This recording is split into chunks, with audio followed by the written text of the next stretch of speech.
Madam Chair, over to you. Okay, welcome everyone to the Thursday, January 6th, 2025 Washington County Roundtable. We have a very full afternoon, which is why we needed to start a little earlier than usual, 12:30. Since we had a training session this morning that ran a little bit over, compared to normal operations, it is A-OK for both commissioners and all staff to continue eating your lunch because due to the immense amount of work on everyone's plates and are getting going in this new year, we are just in highest and best use of every moment. So thank you very much for your support and consideration. So for this first session, and we only have time for 60 minutes total. I thought it might have only been a half an hour, so I'm grateful for the added time if the math is right. So I'll let you check that. I'm leaning into a full hour, which means we'll all get to eat our lunch. I still have half of mine. We need to go over committee assignment finalization, about state of the county, and as well as board town halls. First, we're not going to be going over the rolling agenda. We all have the rolling agenda. It was updated last evening with the best available information from our staff through the month of April.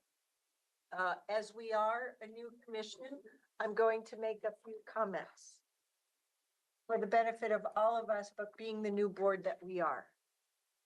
Just like with staff, the commission needs to take vacation as you plan your vacation for your personal needs.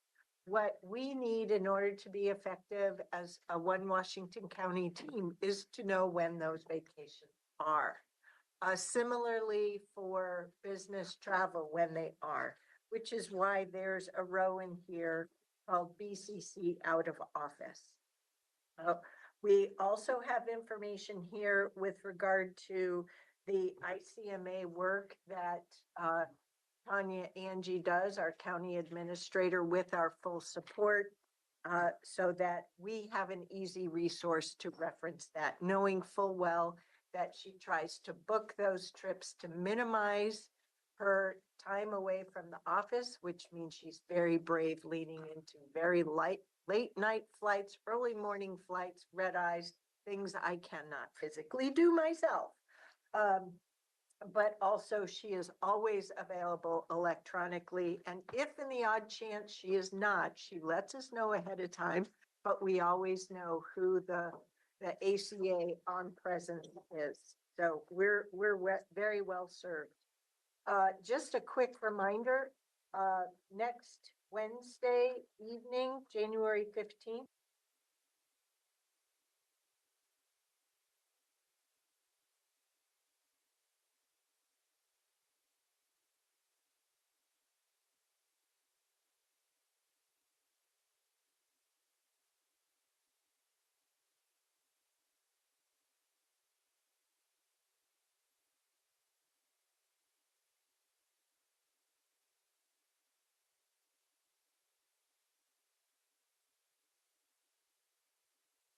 extending a little bit. So if you were so bold as to try and schedule meetings that afternoon, sorry, but you're going to need to accommodate that. The roundtable needs, that is for both agencies.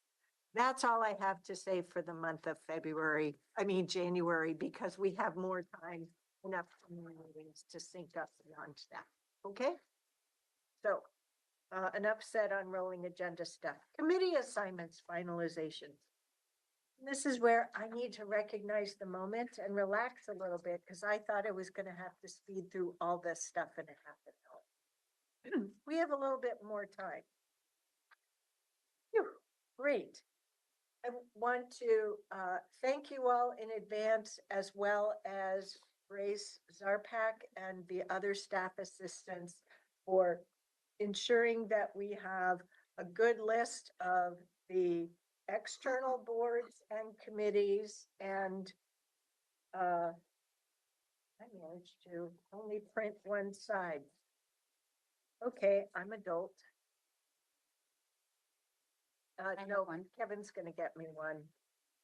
I managed, how did I only print one side for myself? That's stupid. Kevin's correcting my error, don't worry. Thank you so much. So I had given you information at the beginning of December. There has been one change to the list, and that is on page 1, Work Systems Inc.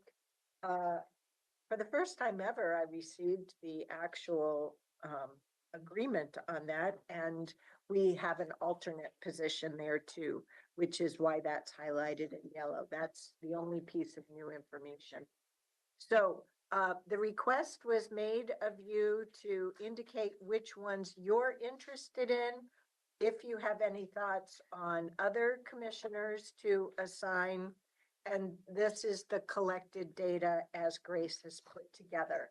I suggest we go through each of these line items as it's setting the context for at least 1 year, if not at least 2.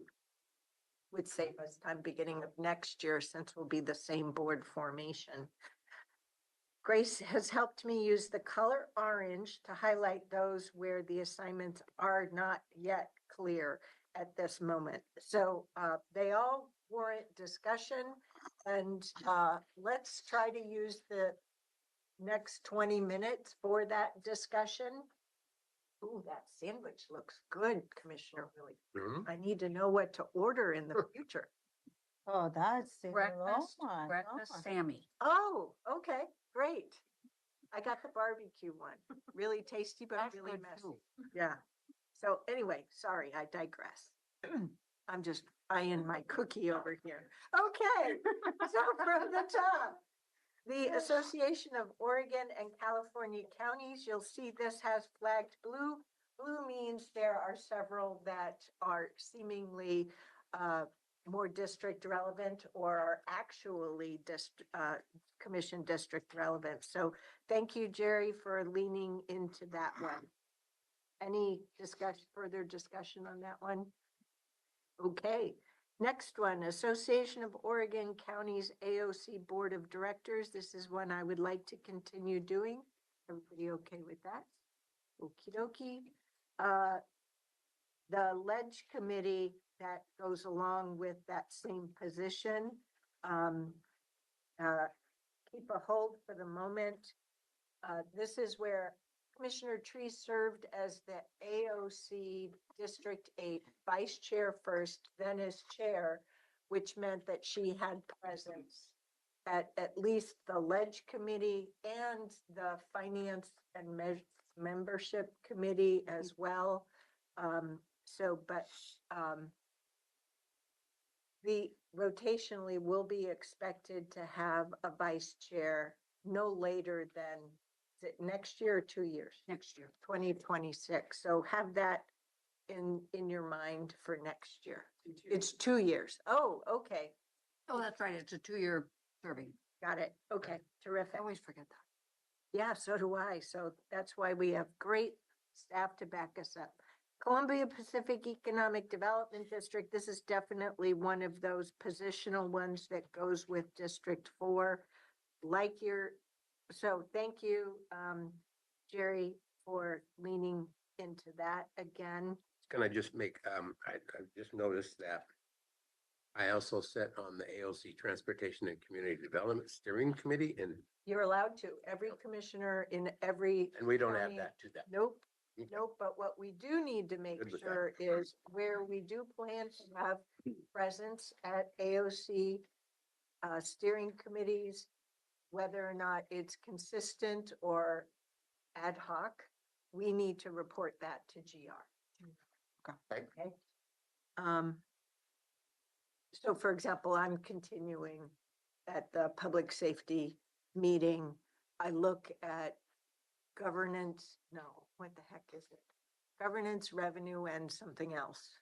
I never remember and something else, but I'm agenda specific on that one. Okay. And Grace, what is the name of that other committee? Do we know yet? Yeah. Okay, so as you know, I have participated in the joint AOC OJD courthouse planning effort, but they're starting a new statewide task force to look at the longer term need and more specifically, not just the need, the criteria that they use for that whole process. I can't remember the name. I put my hat in the ring long ago. They were like, yay, thank you. But we still haven't gotten any calendar events for that. So it's one of those state positions.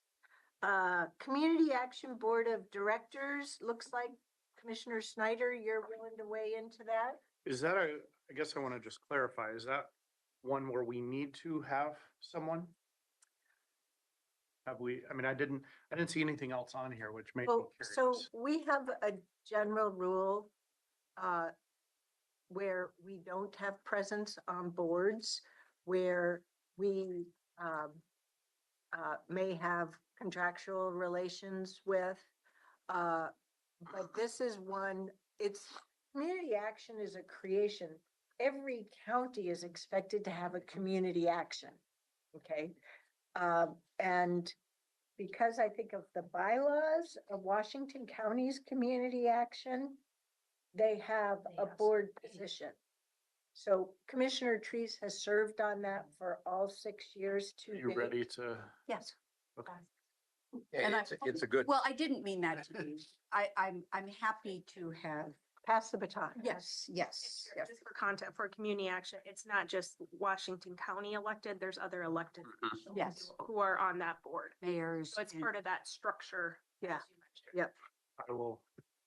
But I think it's really important to understand community action isn't a nonprofit just because like-minded people wanted to create it. Right.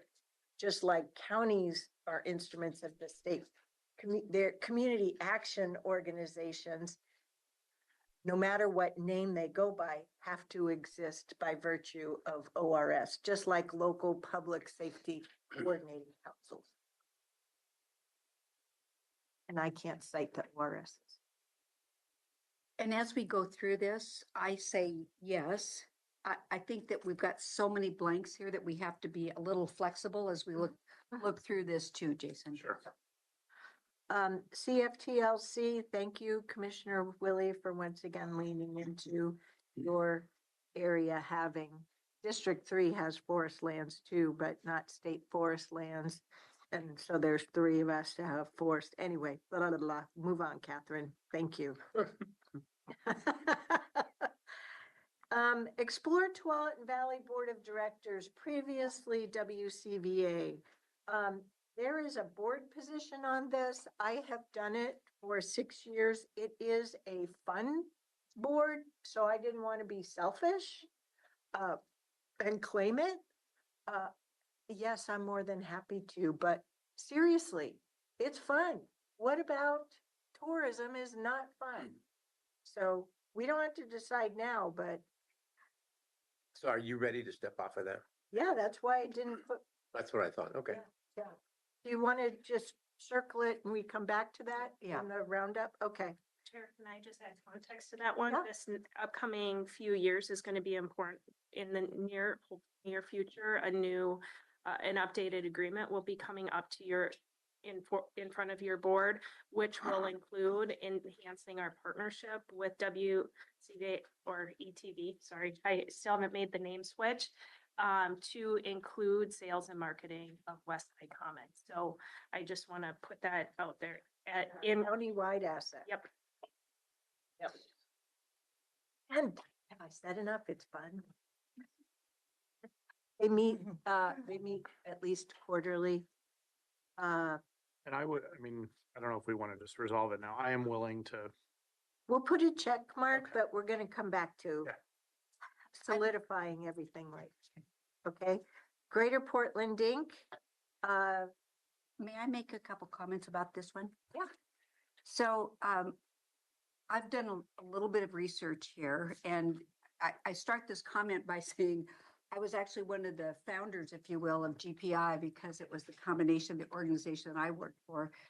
I support economic development, but when I look at the $25,000 dues structure and the fact that we are also asking our ratepayers at Clean Water Services to pay $12,000, yes. I had no idea. So we're into this organization from our residences for $37,000. I would like to suggest that we hold on a board position until after we have the budget discussion in May.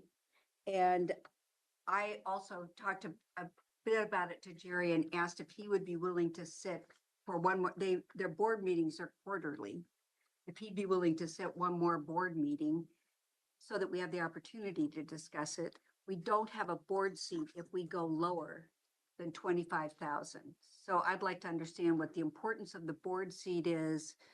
I'd like to look at GPI as we do look at all of our membership organizations in context. Yep. So that's why I'd just like to recommend that we Come back to it in yeah. May. Jerry, you're willing to serve in the interim? Yeah. Okay, great. And we'll come back to it can we come back to it at our June roundtable? We will have already had our budget public hearing. We will just not have done the final adoption. We could always do it at the July roundtable. That's fine. We'll come back to it in July. I think that makes more sense. Okay, Metropolitan Area Communications Commission, we just haven't had a board rep on this for a long time. But Is that causing issues or? no, Then just- Move on. the Joint Advisory Committee on Transportation, also known as JPACT. So Commissioner Fye would like to continue with that. This is one of the very few board chair assignments. Commissioner Fye would like to continue that. I'm willing to support that. Commissioner Snyder has put his hat in the ring for the alternate. And if we could jump down to WCCC, what we have historically done is the JPAC rep is also the WCCC board rep.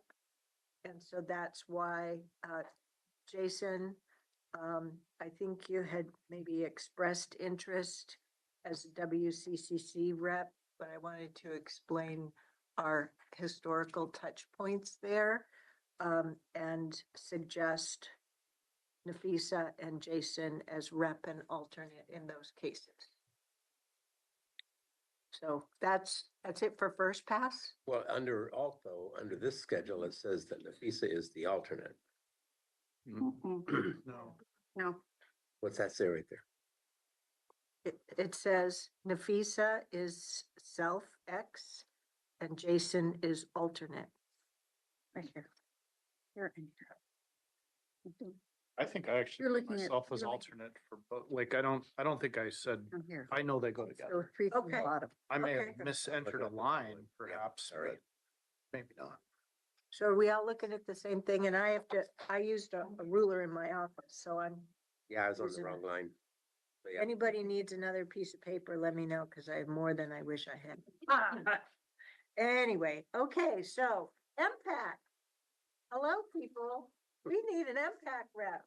Commissioner Teresa's done it, and she's even been chair. So if we can keep this one open and come back as well, because I think Yep, I'm so willing. no to- more needs to be said at the moment. How's Thank that? you. This new one, the Metro Waste Advisory Committee, Commissioner Treese is interested. Anybody else? Make that assignment. Yeah, great. I figured that would be the response. Really want this. Metro TV Highway Steering Commission, Committee, excuse me, Commissioner Fye has been our rep for that. Jerry has been an attendee, so we'll continue with that. When does that project Does that end wrap? sometime soon? Yeah. Okay, great. Yay for you. Yeah. Yay Oh, for and us. us. Okay, Metro Supportive Housing Services Oversight and SHS Tri-County Planning Board. I would like to continue through whatever ends up with the referral, whether that be a May referral, a November referral, a next year referral. Unless, of course, if I burn myself out, I will come back to you and ask for your forgiveness and we'll figure something else out. And I'm willing to like help if it comes to that. Okay. Me too. And I think that, the. I am HSAC so grateful for all of you in investing time. We've had lots of work session time, so we discuss it in public meetings. You've been really awesome. And we don't know whether or not the H2 pack will become one of these list items too. So I think that makes sense to just. So the election results will be certified like on June 21st or so. So our July roundtable will be. Mhm. And we'll also have early results before our June roundtable. So, yep. So I'll make sure to mark that for June, July as well. Didn't take a very good note on that one. Okay, blah, blah, blah, blah. Northwest Area Commission on Transportation. Thank you, Jerry. It's one of those geographic things. ODOT Region 1. We both offered each other. I love that. I was. Okay. I mean, I was just thinking transportation Which of going you? together, but I'm willing to do it. And I have served on it before. I'm, Okay, Jason, yeehaw. Okie dokie. Okay, the next one is a statewide appointment. Pam's already got that. State appointment. RDPO, Pam has served for the last couple of years. I did a stint in my prior elected role. You want to come back to this one or Well, I do you think we really should- want to stick to it? I think we should come back. Okay, we'll And come see back. where everybody's plate Yep. gets. Salmonberry Trail, Jerry, tag, you're it. I'm having fun with Jerry positions, I'm sorry. Well, there's two there too, so that's true. HB 2017, I wonder if they're gonna have to rename this after a while. We're gonna see how everything goes with the new transportation package anyway. How do you guys want to work that one out? What's Commissioner Fies, fine. thank you. You want And to, that's the group that has just completed a bunch of work, but Mm-hmm. kind of happens in cycles, right? Yep. Yeah. Every biennium at least, where they have to take the employee collecting payroll tax for transit improvements. Okay, Five Oaks. Looks like Commissioner Snyder's interested. Anybody else? Well, I just want to raise the issue that's been brought to us about the financial difficulties at Five Oaks and just ask Tanya, do you have any more information about I that? think And we're gonna be having a work session topic on that in the future. well, and that's why I'm asking, is this a little bit like GPI? In that, do we need to consider what our role is We here? have a slightly different role than Jeff. yeah, no Yeah. kidding, Yeah, I I don't, I suggest- understand. It would, to be probably a 20-minute conversation. Okay. So, I would suggest the work session route to have that. Do you suggest that we hold it the way it is, or do we need to come back? I would suggest we hold. To not So make an Commissioner assignment. Fire, you willing to hold that for the time being? The other piece is we'll pull the bylaws because it's not an actual board seat, it's an ex officio seat. Well, an ex officio can still be a board member, right? That's what I am on the SHS oversight. Committee. Yes, and Chair, I'll pull the bylaws. There's a few different stipulations that they have Okay. of the role that the role and ex the power. officio, plays in this case. All right, So we'll bring that to the work session. so we're not Okay, making it a. But holding pattern for now. Okay. Washington, okay, we already did the Washington County Coordinating Committee. Oh, I am messing up my ruler here. Very, yeah.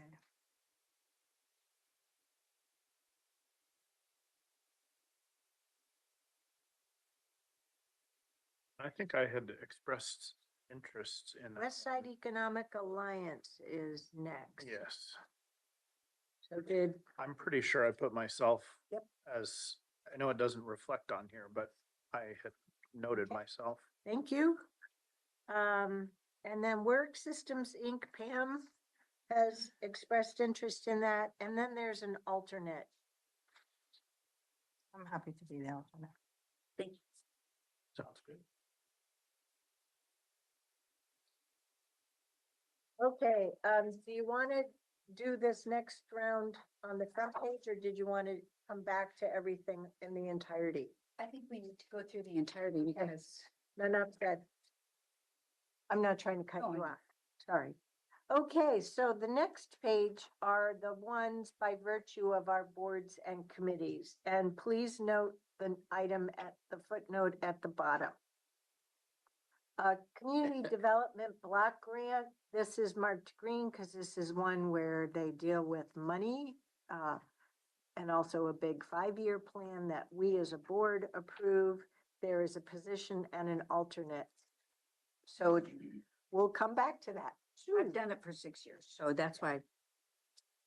And I've been her You might be alternate, ready for a change. but she's been a really consistent. I think you've only had one meeting where I needed to cover for you in all those 6 years. Just incredible. Thank you. Clean Water Services Audit Committee is brand spanking new, coming to us. Jason, I suggested Jerry. yeah. I see that. You volunteered me for the next two. Thank you very much. Well, I have done the county and Clean Water Services Joint Audit Committee for a good 2+ years. And then Commissioner Rogers stepped back into it, was willing to step back into it for a couple of years. So we do need coverage there. You do learn things about financials, and you do meet some other really good, smart people here in Washington County. I mean, I've served on a lot of audit committees before. I'm willing to do it. I just thought Jerry's expert. I like to play to people's strengths, and I thought Jerry would be a good. How often do they meet? Yeah. Oh, the Clean Water Services will be brand new. It will probably be 2 meetings a year. The County Audit Committee used to only meet twice a year, the first one, and then with the audit results, it varies. Last year, our audit stuff got really, really late. So it doesn't, they don't meet more than 3, maybe 4 if needed. So it's not a big lift. And you do get the information in advance, and our finance people are really good and here to support you in all of that. So, I see Pam doesn't have very many, so I suggest. well, okay. No, So, No. thank you for your willingness. No. We're gonna have to. You want to flip a split it up. coin, Jason? Because it doesn't make any difference to me, as long as I wasn't getting more monthly meetings. You want to take one and I'll take one? Good idea. I'll take the clean water then. Okay.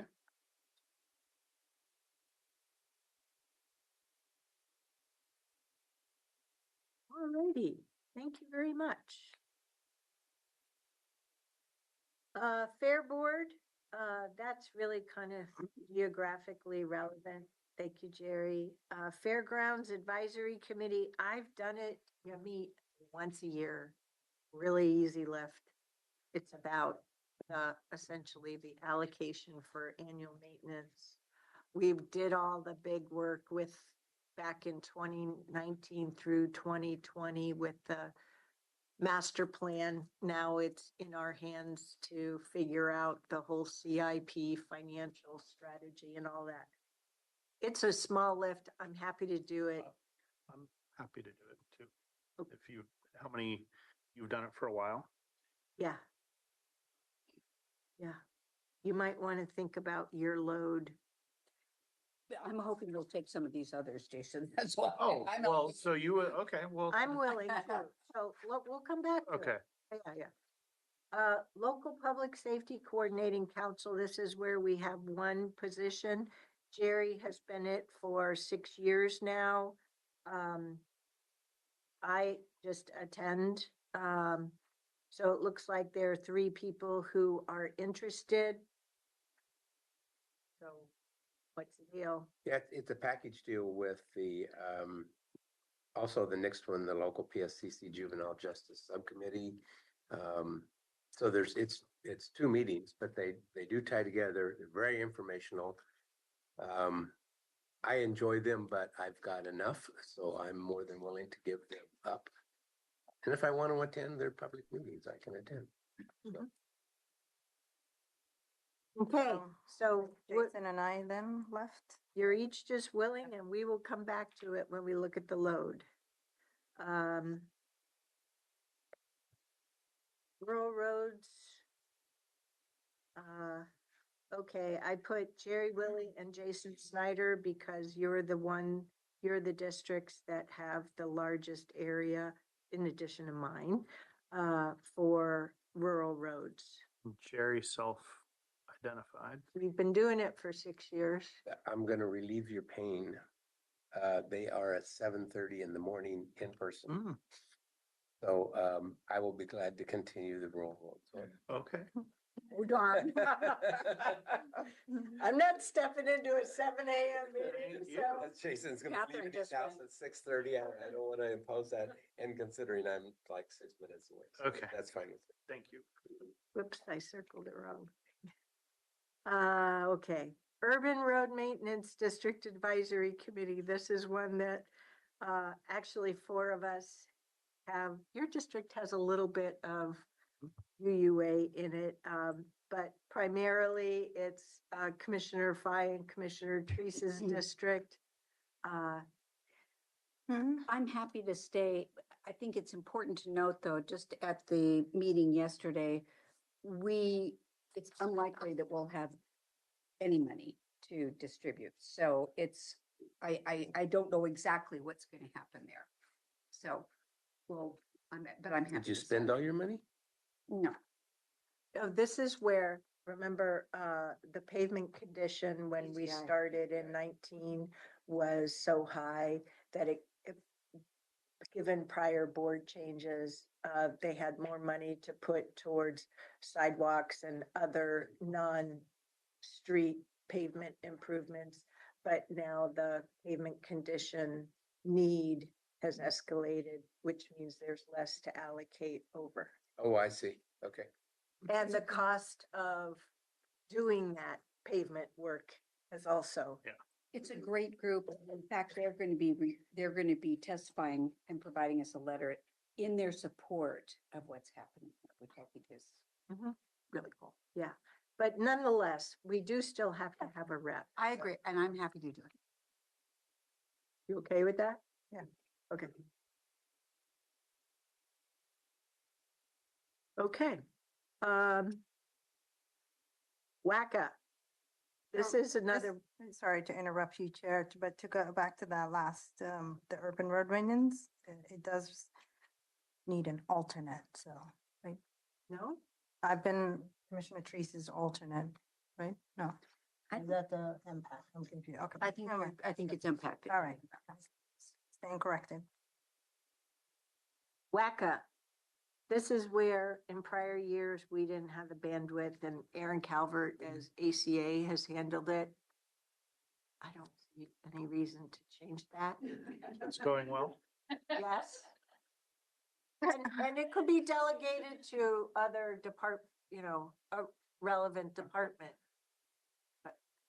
As county administrator, I would ask that Aaron continue to stay given, needs within WACA, their structure and salaries, et cetera. Yay. Did a good job, and I just heard feedback yesterday from, for example, Chief Weiss expressing appreciation for Aaron.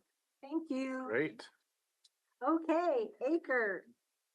This is the committee creation from the board, continuing to lean into our policy changes across the organization.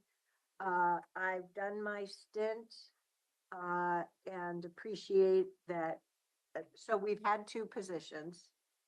we continue to have two positions. One of the positions serves as co-chair.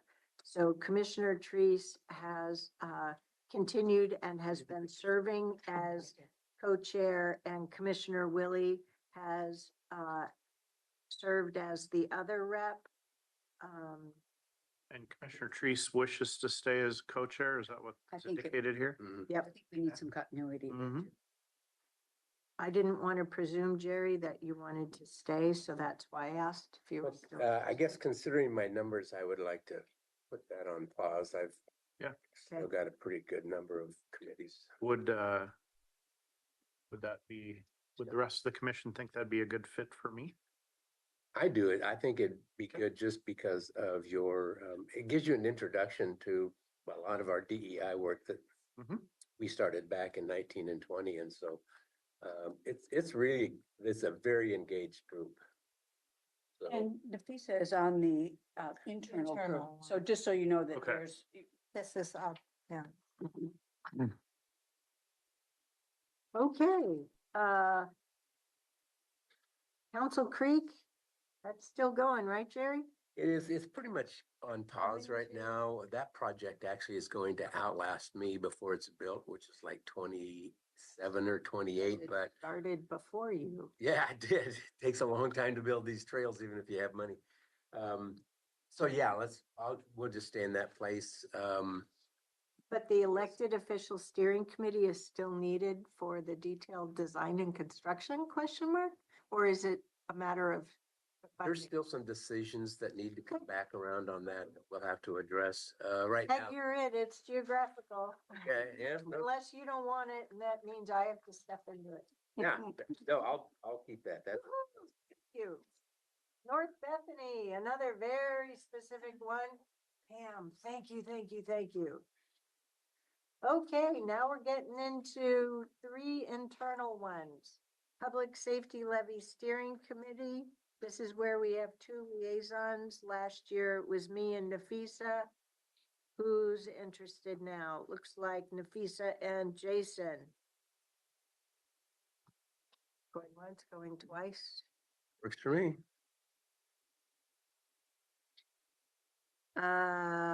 Libraries. Pam and Jerry. Going once, going twice. Oh, Did a good teamwork on those. Jail Community Corrections Capacity Study Executive Committee. I've been it.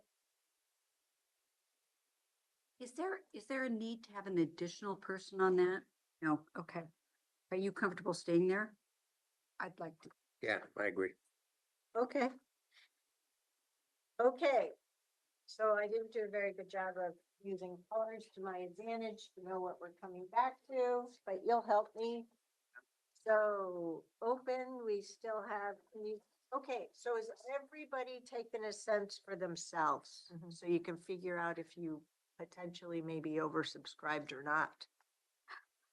I'm not keeping track of it on your behalf. Let me. I was put- gonna say yes, though I don't know the level of involvement in every single, I mean, I have a sense. Help you. Okay. We'll help you figure that out. I may have less of a sense than the other four of you. Yep, we'll try and help you. Okay, so I think we're coming down to community action. That's Well, like, Can we, instead of doing that, can we look at the whole first? And so- okay, I don't know how to do that. Well, I'm just Why don't you making a suggest? list of what they are. So it's because a lot of them are mine. That's why I'm looking at that, or have been mine. Okay, so the first one, we'll just do the Let's make a take mini list. inventory. Yeah. Community action, Mhm. explore Tualatin Mhm. Valley. GPI, oh no, we have a plan on Yeah. GPI. And MPAC, RDPO.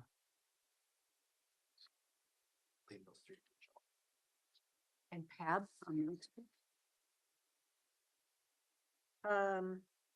5 Oaks, we have a plan.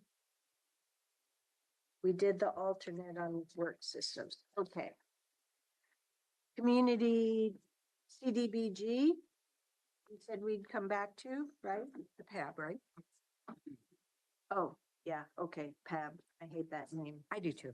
That's why I call it CDBG. Fairgrounds Advisory, that's the really smallest of all we've got going on. PSCC and juvenile. We did rural roads, we did ERMDAC, I think the rest are done. we did that. Did that. Yeah, see, I'm slow. Let's catch up. Okay, so we have 4 on page 2 and we have 4 on page 1. Now, have you each been able to take stock of yourselves? I haven't. So if you'll bear with me for one I'm more gonna minute. ask. Okay. I don't want to oversubscribe myself, because in the grand scheme of things, I'm still all over supportive housing services. Commissioner Snyder, I have your initials, Community Action Board of Directors. Everybody. Try to come back on that. I think Commissioner Okay. Kreese recommended that we reevaluate that based on, Yes, the that's an overall open theme to assignments. come back to. but you are correct that I volunteered. Okay. So So I count 8 open that we have to decide. yes, 4 on page 1 and 4 on page 2. Yep. And 4 of those were formerly mine. Meaning what? I'm saying that, I'm just saying if we need to have explanations of those in terms of workload, I can do that. You can do it or you can speak to what it is. I'm not clear on what you, I meant I can speak to what it is. okay. Of all of these, I would first say I'll take MPAC. Is everybody okay with that? Yes. Okay. Oh, darn it. And Another one. who's the alternate? I Well, can do Nafisa the was alternate. before. Yeah, I can. And one of the reasons why we did that was because of the JPAC, MPAC connection with regard to land use and transportation. So we are hereby closed on 1 of 4 on the front page. Yeah, I didn't know if you wanted to transition that out, so I put myself right there. But I'm happy to keep the dynamic that exists now. RDPO? Isn't that like quarterly? No. Is it quarterly or is it monthly? And what I don't like is when I was on it, they would frequently schedule. They said, oh, look, people aren't busy the Friday before the holiday weekend. It's always Friday. Let's meet the Friday before a holiday weekend. It's always Friday. I was like, it's Yeah. not going to be me in that. Yeah. It's always Friday is different than they always pick the Friday before a holiday weekend. That's what I have. Oh, you're right. We picked that. January, February, May. They always pick the Friday before. The thing about RDPO is that John Wheeler is so on top of everything. And when I go to those meetings, I'm usually texting with him about issues, and John is so great about that. So it's certainly not. We need to speed through this because we still have 2 other topics we have to be done on 1:30. So who's going to do it? And it's not me. I'll continue with the RDPO. Thank you. You okay with that? Okay. Yeah, but I think somebody else needs to take Pat. Who wants to What if I work on took Friday? money? Didn't think that one out, did you, Jason? How often does it have need? Well, it's mostly monthly. And what takes time is listening and participating in the process for interviews for the money that we have allocated. The nice thing about it is that we've got great staff and it's a good opportunity to work throughout the region with others. So that's what I'd say. And it takes time to go through the Zoom grants and rate, and we're done with our comp plan. So, there's a little bit of a window there. I'd be happy to do it, but I don't want to take it if somebody else wants it. I think you'd be great at it. It's at 7 p.m. Yeah, I'm on awake. Tomorrow night. And it used to go What like day till is today? 10. It doesn't do that anymore. Yeah, but we don't adopt these positions. No, I'll for do another- it tomorrow night Okay, yeah. or tonight, Yeah, okay, thank you.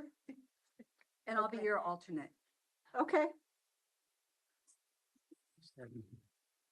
it's on the second side. Second side top. Person. Are you with us? I don't want to leave anybody behind. Right there. It is tech policy advisory. So are you okay with me serving as the rep and Pam as the alternate, Jerry? Sure. Okay, great. Fairgrounds Advisory Committee. Yeah, I You want it? volunteered and I hope that now we can, now that things are sort of falling in line, we can come back to community action and explore Tualatin Valley, because I would be willing to, I think with the way the distribution is going, I'm happy to take those. I think you should take one of them. Okay. So fairgrounds is yes to me. If I've got it right. Community action. Actually, can you remind me, community action is monthly? Yes. Okay. Wednesdays. And what was the other one, Jason? ETV. Yeah, how about, ETV is actually, ETV is about quarterly. I will, You could do both. okay, I was gonna say It's- ETV it's- would be of. even probably ETV more interest. is 8:30 to 10. Generally quarterly. It means that you can never make the November meeting if you're going to go to the AOC conference and AOC business meeting. Or we just don't have a rep in that meeting. They've known that. Long time. Yes. So, and then there's, they have a couple of special events as a board member you have to go to. It is fun. Have I said that enough? Jason wants some fun, so tag, you're it. On ETV and community action, going once, going twice, boom. So full disclosure, I am on the finance committee of community action, but not as a counselor, as a commissioner. You got some Okay. good financial advisement that you help them with. And that will help you as a member. And Talked to him before. RDPO Pam took, so that just brings us back to Public Safety Coordinating Council and its subcommittee that meets quarterly, but gets canceled judiciously with the juvenile justice, because I know I've been to a bunch of them. Did you want to continue with that? I don't I remember. like it, but I also see that there's, both Jason and Nafisa have expressed an interest. And so, like I said, I'd be willing to. Well, That's that. are you gonna go anyway because of your interest? I'll be keeping tabs on the agenda, but there it is. The PSCC is a very informational public safety committee. So I enjoy going there and hearing what their conversations are. But again, I can do that. So per the ORS, here's what you haven't heard yet.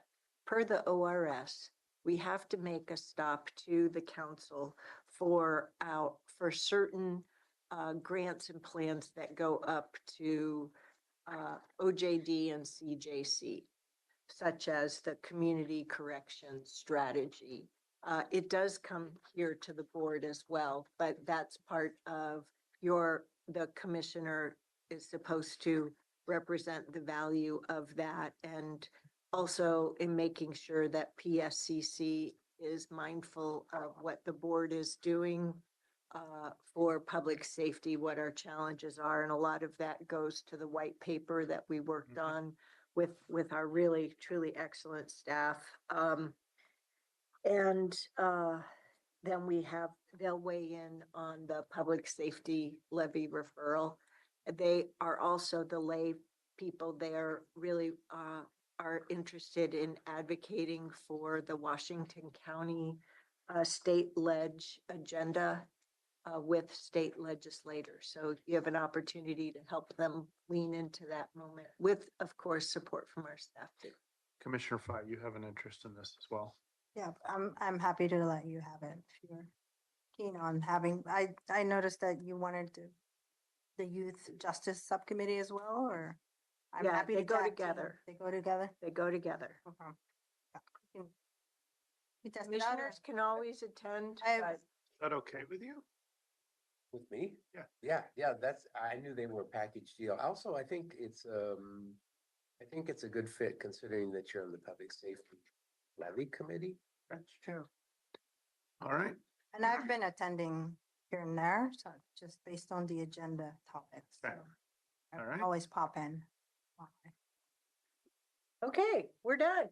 So, I am also on the, AVSAC veterans thing. That's not on the list here, but. Did is you that read the note? No, Any of us? okay. I didn't know if that was one of the whatevers that, That was, yeah, okay,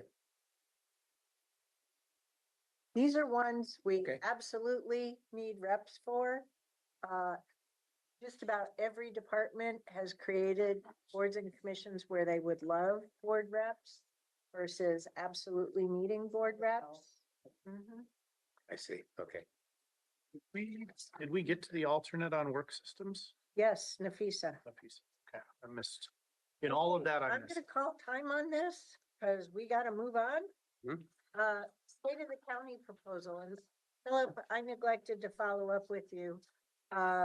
This is one where, given where we're at with the budget, so what we did last year was we had a state of the county in June, July, after budget, after the big lift on budget.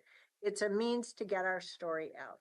But given what was on our plate for the first half of last year, that was a year where I leaned in and checkpointed with you all in being the county rep in telling our story. We're gonna have we have a big whole year in 2025, not just first half. So we need to figure out what we want our approach to be. So I'm going to plant the seed today, and we're going to have to come back to this in work session because there are different styles of each commissioner having a topic and speaking to that topic, doing segments pre-recorded and weaving that into a live event. But the bottom line is we have to work with our staff to make a decision on what technique we want to use because it takes time to program all of that in and get the work done. First and foremost, from my standpoint, as one of five and as chair, we gave ourselves the assignment to be a bit more engaging with our community around the budget journey. So we already have something new on our plate in the first half around budget and budget engagement that we didn't have last year. So I would suggest we not put this, whatever solution we come up with, we don't execute it until after June. But I'm also mindful of the fact that we have two levies on the ballot in November, and especially those of you, whether you know it or not, as the levy committee reps, you've signed up to spearhead the external office campaign efforts. So I want to make sure that you put some thought into this, and we've got to figure out how to come back to it and discuss it in a work session. Okay? Any questions? Okay. It is important that we make every effort to get our story out there, our stories. I mean, we have great team members here. We've got social media happening, lots of different meetings. But onward, how we go. Okay, second topic. Sorry, I'm trying to get done here. Board town halls. This is another topic where we've done things differently year over year. We have, and we'll get a reminder of this in the budget, what we signed up to ensure happens before the end of March, I think it was. I'm not remembering the slides and I looked at them last night. Anyway, we've got some additional engagement work to do around budget. Okay. So, but in prior years, we identified, like one year we said, the community doesn't have a good grasp on what we're doing with behavioral health. Now they're going to be hearing about that as Beaverton, the Hillsborough Recovery Center launches, and then later in the year, the Beaverton Recovery Center. We also have some additional affordable housing bond projects that are coming online in some districts of the county. This, at a minimum, is checkpointing. Do we see a need to be intentional to have a collective board town hall? We certainly, I know I am continuing on with my quarterly town halls. The Commissioner Fye has both her, I don't know if they're monthly town halls and a constituent coffee. Commissioner Treese has, I don't know, quarterly town halls. I know, Jerry, you've been to city councils Yeah, I quarterly. attend my 6 city councils 2 or 3 times a year, so. Yeah, Yeah. yeah. You've got a whole gaggle of city councils to check in with. And Already talked to Brent about it. and I'm happy to join you with any too. We also have CPO modernization that is going to be require some of our political capital. So I meant to say this earlier. We have more than enough work or visibility, not just opportunity, visibility to go around. You've done a great job on committee assignments. I'm grateful for that. We have, for the board, we have time and political capital. SHS referral, I'm trying to leverage your time efficiently. We've got the 2 levies and those campaigns. We're going to hear more about the transportation sustainable funding as that moves forward through this year, maybe into next year. You've got information in your inbox. We need to have the opportunity to discuss that as a board. Budget. We've got the state ledge agenda, big session. We've got a lot in there. And lastly, CPO modernization, which when we started wasn't reimagining CPOs. We thought we were just, we thought we were going to be modernizing CPOs based upon outdated stuff and commissioner districts. Well, then we started to see dynamic tensions around community engagement and challenging city councils in some pretty unusual places, King City, North Plains, and Banks. Who would have thought? So all of a sudden, CPO modernization became a bit of a touchstone for Banks, North Plains, and certainly King City versus just the quote unquote UUA areas. So things have evolved. So like it or not, all 5 of us are going to be spending some political capital as that comes back to us later in this year. Continue to spend. Yeah. And I don't remember. I know I looked at the rolling agenda. Are we coming to, no, it's not coming to closure just in first half. It lingers into, because we're going to have we're going to have a draft resolution that comes to us. Then we're going to have at least, like we did before, at least a 1-month public comment period and all the stuff with the CCI and CPOs, then a final proposal, public hearing and whatnot. So anyway, I've used up my time. Hopefully I can resend that timeline. I know I had sent it to you, Chair, and then you had forwarded It's to in the my board green based thing. on query from Mayor Linehan, but I don't remember the timeline on the top of my head, but we'll forward it. So I have a thought here that I'd like to express, and that is that what you're talking about, I believe, Chair, is what where do we want to spend our time with our public Together. together? And I think that we are approaching a very difficult budget. We're going to have to answer a lot of questions. I would rather have us have at least one joint viewing, so for the public, so we can answer questions. I don't want it to look like we've got our head in the sand before we hit the budget time. Well, we have that programmed into the budget timeline already, and we're going to remind Okay. ourselves of that in the presentation And that's following. together, Yes. all of us, Yep. okay, because that's really important to me. I think the heat that we're gonna take this year is primarily around budget. I think we'll take heat around that heat is not a good term. Interest? There'll be interest around the CPO modernization, but I think the highest level of interest is going to be around the budget piece. And it may come from an employee outreach, it may come from Okay. different ways. And I think, I hadn't thought about it before, but we might want to think about a town hall around community engagement, CPO modernization particularly. I would like to frame these as much as possible as dialogues as possible, two-way conversations. And we've done that in the past. We've had lots of questions come in Yeah, and we've had breakout groups, report back. and at different ways. Yeah, and we And adjust and based my- upon the My audience too. comment was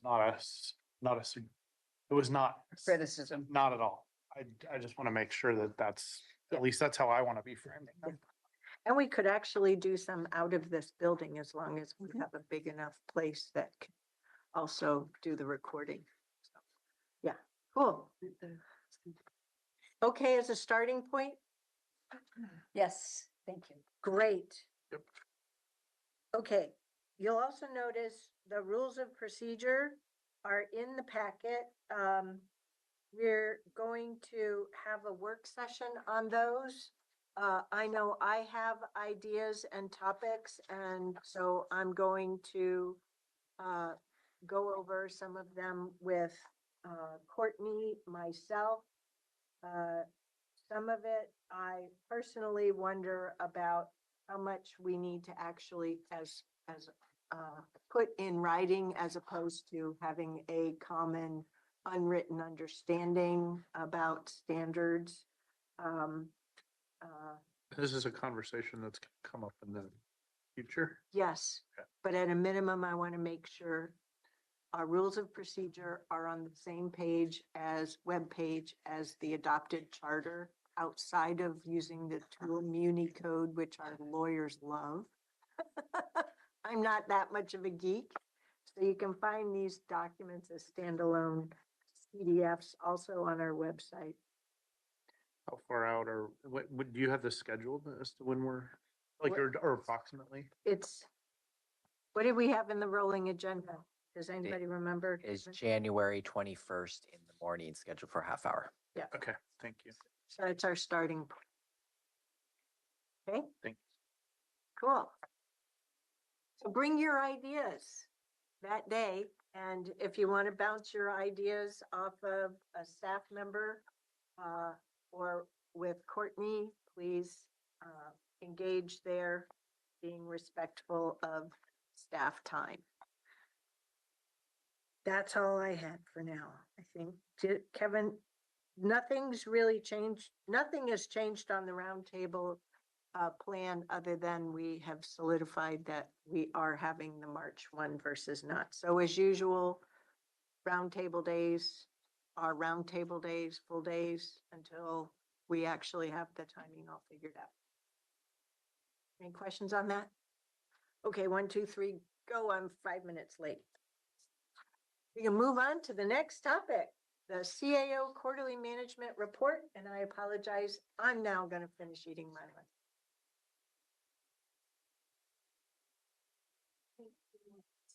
Cookie, that's why I'm sitting in front of you. Banana, too. That's life, yep, life is about balance. So For today's conversation is a follow-up on your first quarterly report in conversation at that work session or roundtable, excuse me, as well as in planning discussions with the chair. There was thought that it would be helpful to just dive a bit more deep into the structure in preparation for your next quarterly report coming up this January, February. So that's the purpose of today's conversation.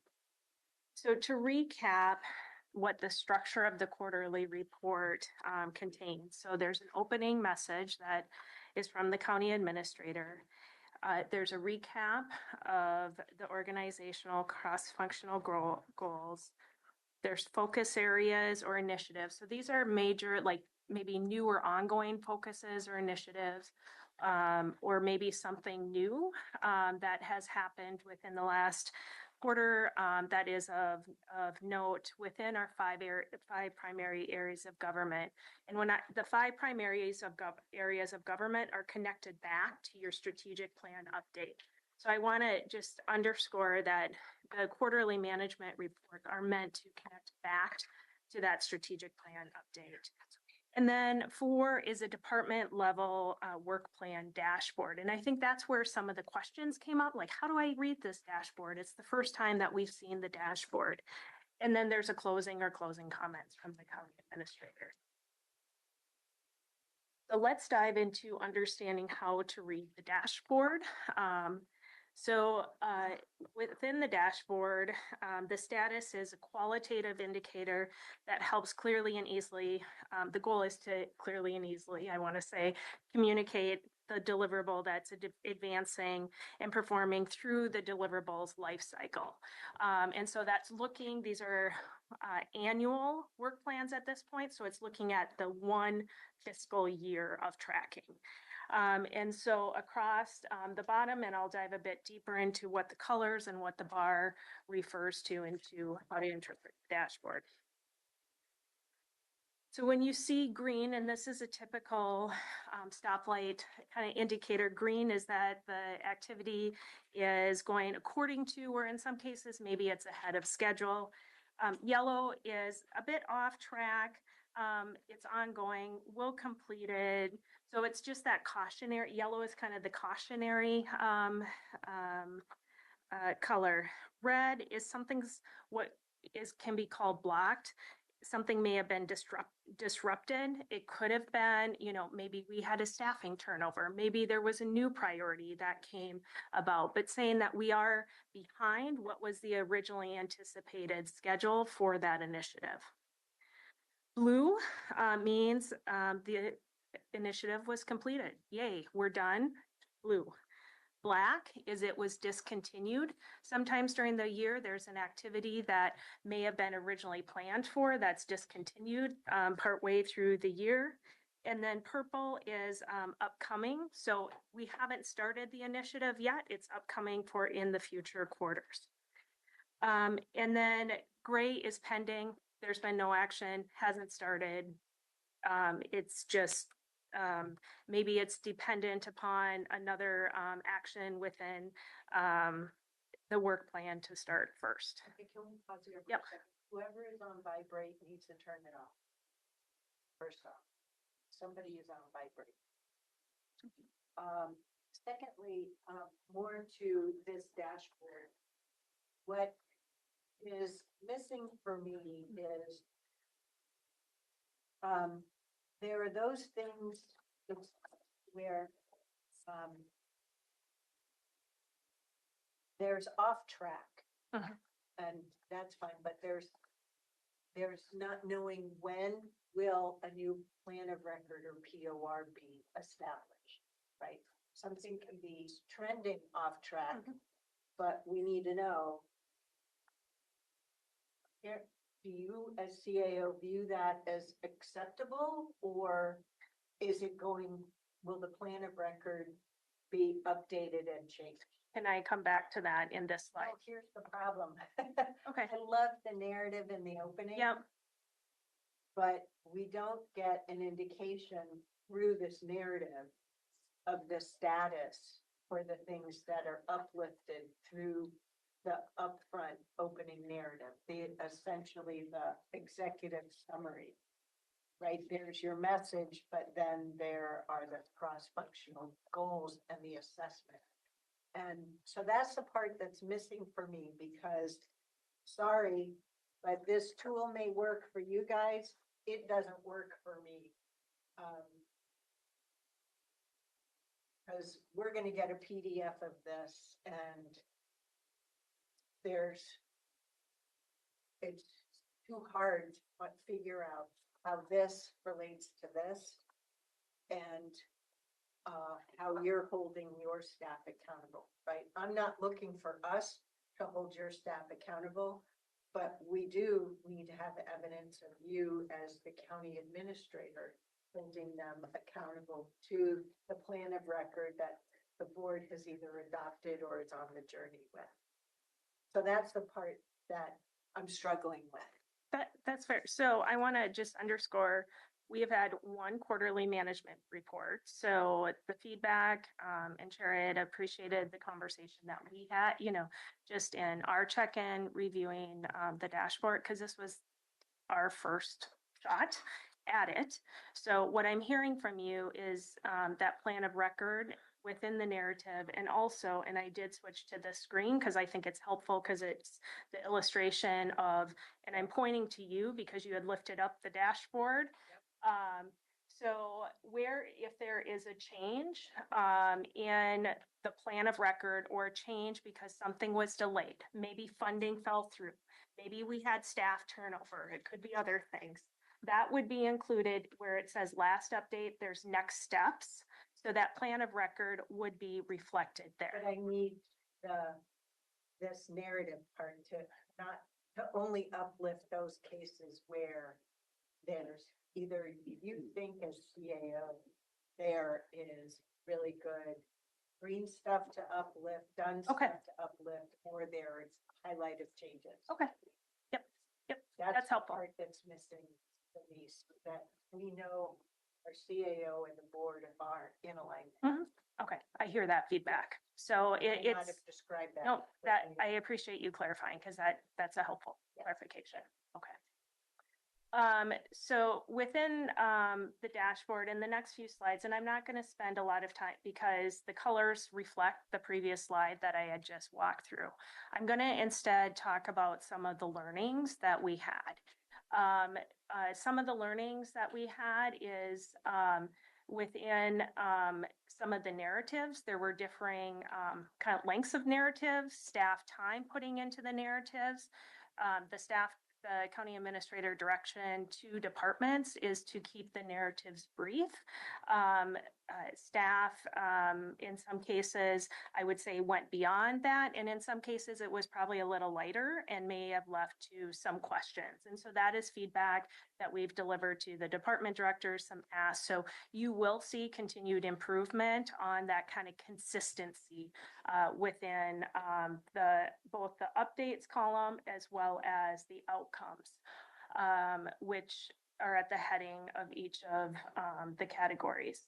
One of the status bars that we will be eliminating because it's confusing is the progress column. Because the progress column, I'm going to call is a little more inside baseball, where the color indicators are clearer and you can get confused between those two areas. So that's going to be eliminated. The progress column. So I guess I was looking at that kind of was a gas gauge. So your gas gauge is your status. Think of your gas gauge as your status well, okay, instead. okay, Mhm. thank you. Progress is probably intended to be where in the work plan is the work, and that's confusing in this context. Yes. Because Commissioner Snyder, our services are not, and the initiatives are not all equal, like as far as in scope, and that's where it gets confusing on the progress meter, and that's where we had determined just to rely on the status.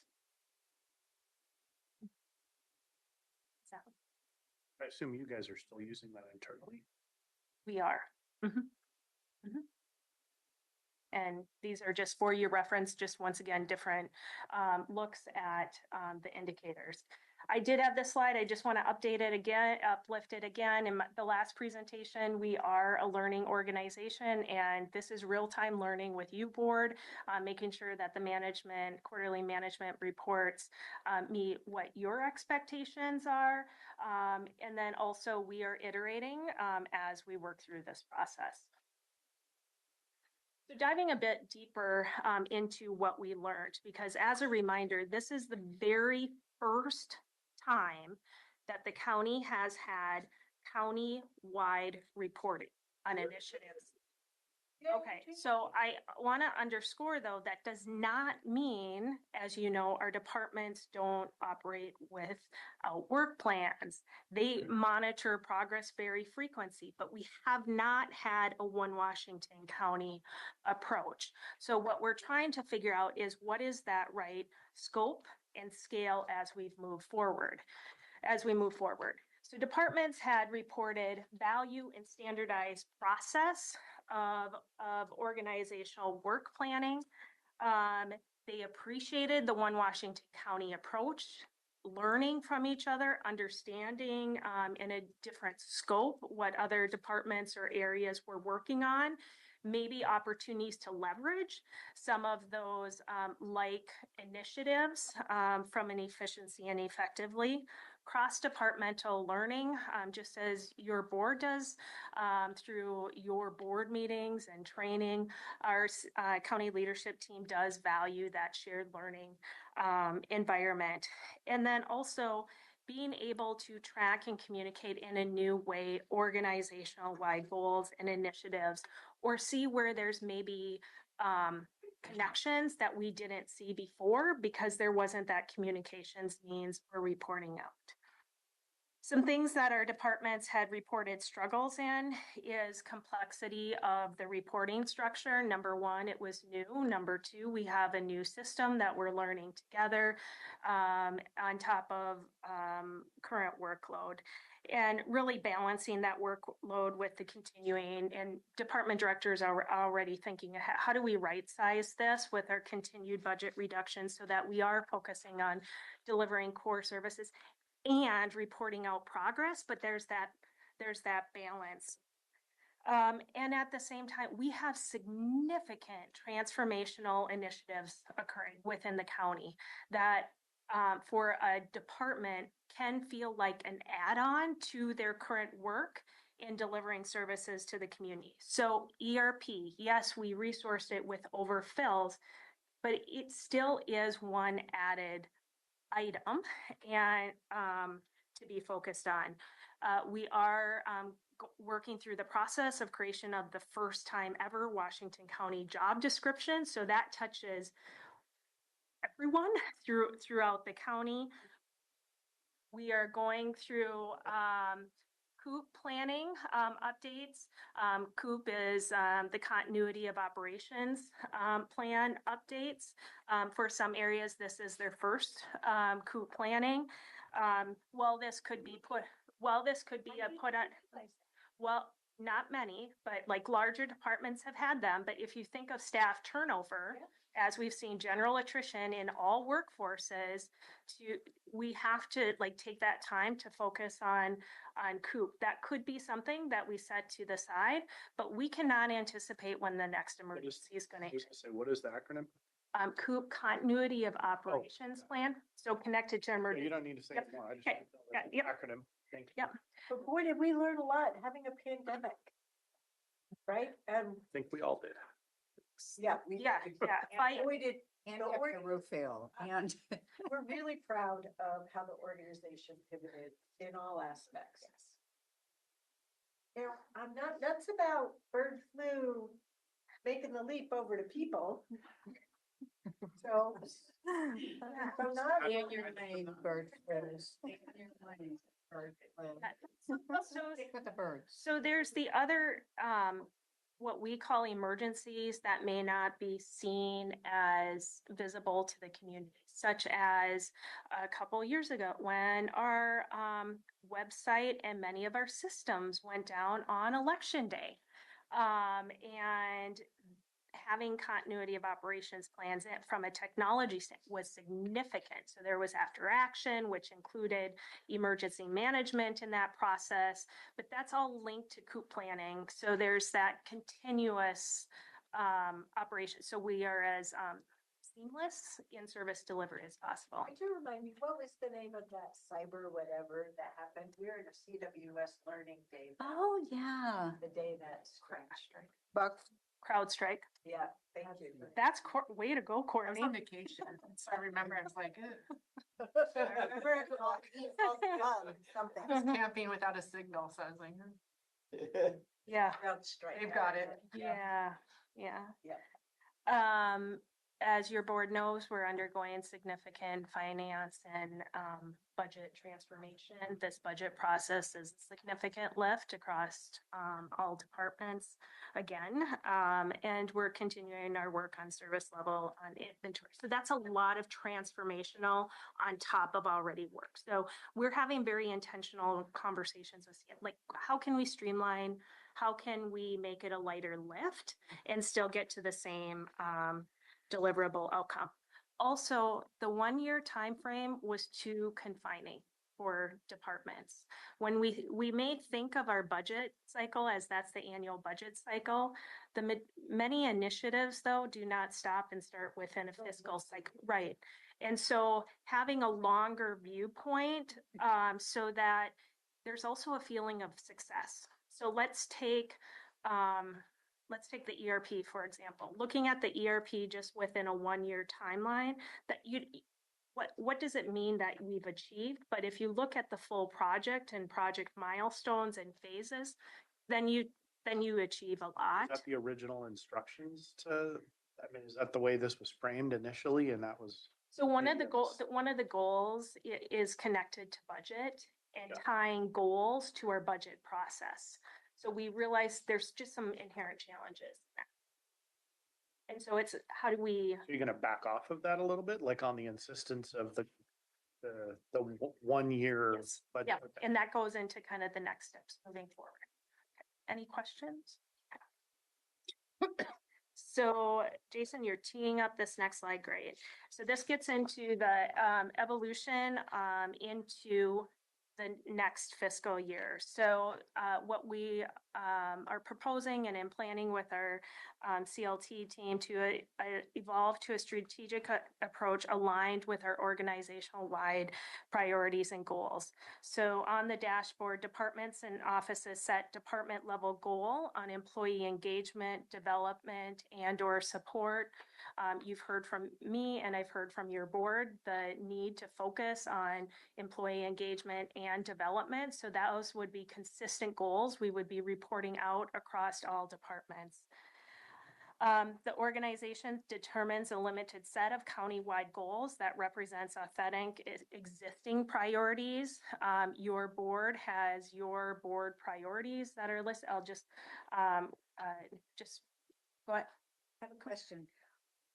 Why does it say authentic in that sentence? So that we are also holding as staff accountable that we are limiting our own scope to these are existing priorities and that we are not adding new work to the work plate. Okay. Okay, that's an unusual word to see in this type of setting. So I just wanted to clarify. What is based in this is departments are already prepping for reductions, the reality of reductions in this next budget cycle. And we cannot continue to do more with less. And so we have to be as staff really true and authentic with what capacity that we have so that we're setting up expectations as ourselves and for staff. And also I'm meeting your board's expectations on delivery of those goals. I'm almost saying Realistic. Yeah, I appreciate your explanation because I think that that's a very important piece here. And I would just say that I'm not sure that the terminology it didn't represent to me what the realistic view is. So I just want to Yeah, I value that that. out. So let's consider that a swap in the word, and Commissioner Snyder, I appreciate the word switch to realistic. And then departments develop multi-year work plans aligned with the organizational goals and where that said department is critical in accomplishing that goal. So continuing with our evolution of the quarterly management reports, your January, April, and July reports will look, it's as similar, but it's the same but similar to the first quarterly management report because we're still working with that first set of goals. Okay, so I just want to underscore January, April, July will look similar to your first quarterly report. Then your October quarterly management report will reflect the evolution to those organizational wide goals. So you'll see that transition post adopted budget. Of course, we'll continue to focus and refine, and I appreciate the feedback, Chair, on making the narratives, how to enhance that narrative section, and providing those focus areas. As a reminder, sometimes in those focus areas or initiatives, you may be reading something that has not yet came to the board because it may be an emerging item. For example, and I think it may have been you, I'm sure that you said, oh, I don't remember the ICMA economic mobility. Because that just came through with a quick email briefing. So there may be some of those what feels like new information, or it may just be something new and emerging to put on your radar to watch for. And then we can cast out, we anticipate more information will be available quarter, whatever that date is. One of the things I really appreciate about your management style with us as the board is it's always okay for me to ask, what is this? What did I miss? What did I forget? You're really great at that. Yeah, thank you. I appreciate that. Oh, see, I'm not always clicking. I'm used to talking and other people click, so I apologize. I didn't click ahead. So next steps, the next report is scheduled to be presented on January 28th. That was a scheduling error on my part. I'm set to travel for ICMA, and so I would rather be here to present you with that report versus asking the amazing Ms. Calvert to present it, even though I know she's very capable of doing that. So we're working right now on, it may be adjusted a week back, but we're aiming for right around that January 28th timeline. And then you have the future reporting periods for the management reports also listed on that slide. So the prior quarterly report comes as early as practicable in the next quarter. Yeah, it's about a month lag. Yep. And with that, is there anything missing or anything more you would like to see? No, this is very fun. Appreciate the overview. I think I join my colleagues. I don't want to speak to you for you always, but I will. I'll lean into the opportunity. Really appreciate staff leaning into utilizing new tools so that we know how we're on the same collective journey and can navigate our community services and community needs together as one Washington County. Is there a communication plan around this or a, availability to the public type of thing? Not just related to the commission, but more broadly? Yes, after that is planned after we kind of Get it. I'm Yeah, saying we collectively, it meets the board's expectations. We go through a draft or two of these. I will share Acre, for example, who were one of the stakeholder groups that were involved in the strategic plan update. Really wanted to see progress kind of reports, dashboards, like what's the action or what are the deliverables the county is achieving. So I know Acre's looking forward to it, as well as I would say in just general, connecting back to your board's conversation around town halls or dialogues. There's a lot of good work happening in the county, and so we can sometimes forget and we focus on the challenges or what's in front of us, and this is a good opportunity to share. In many cases, I call it the 80% of the work that's being accomplished in service to community. I would think having it prominent on the Mhm. county website would probably be Mhm. Mhm. like the, what are we working on or what did we accomplish kind of messaging. Tanya, the last report, July to September, the narrative portion of it, I think I want to join the chair on the request to sort of the graph and the dashboard that's displayed.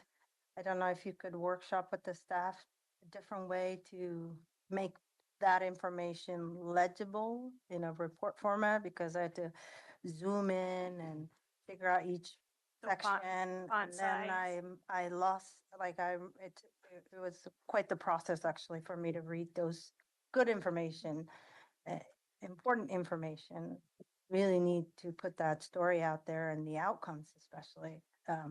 But it's hard to read. I didn't dare to print because I can imagine how difficult that would have been.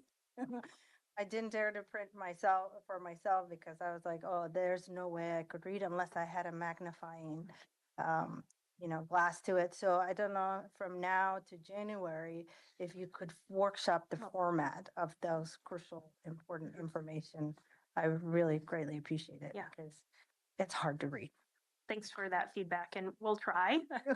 I will also make sure that it's noted in the county administrator's opening. Also, if there's some things we're working on, Commissioner Fye, to make it more readable, we'll just note that it's a work in progress too, but we'll see what we can do. Yeah, chat with the graphic designer. I'm sure they have that. They used a tool, Visio, I think Yes. it was, and they used the report feature of that. And so there are all kinds of constraints. We'll do our best. Yeah. Yeah, thank you. Anything else, Ford? Okay, thank you. Mhm.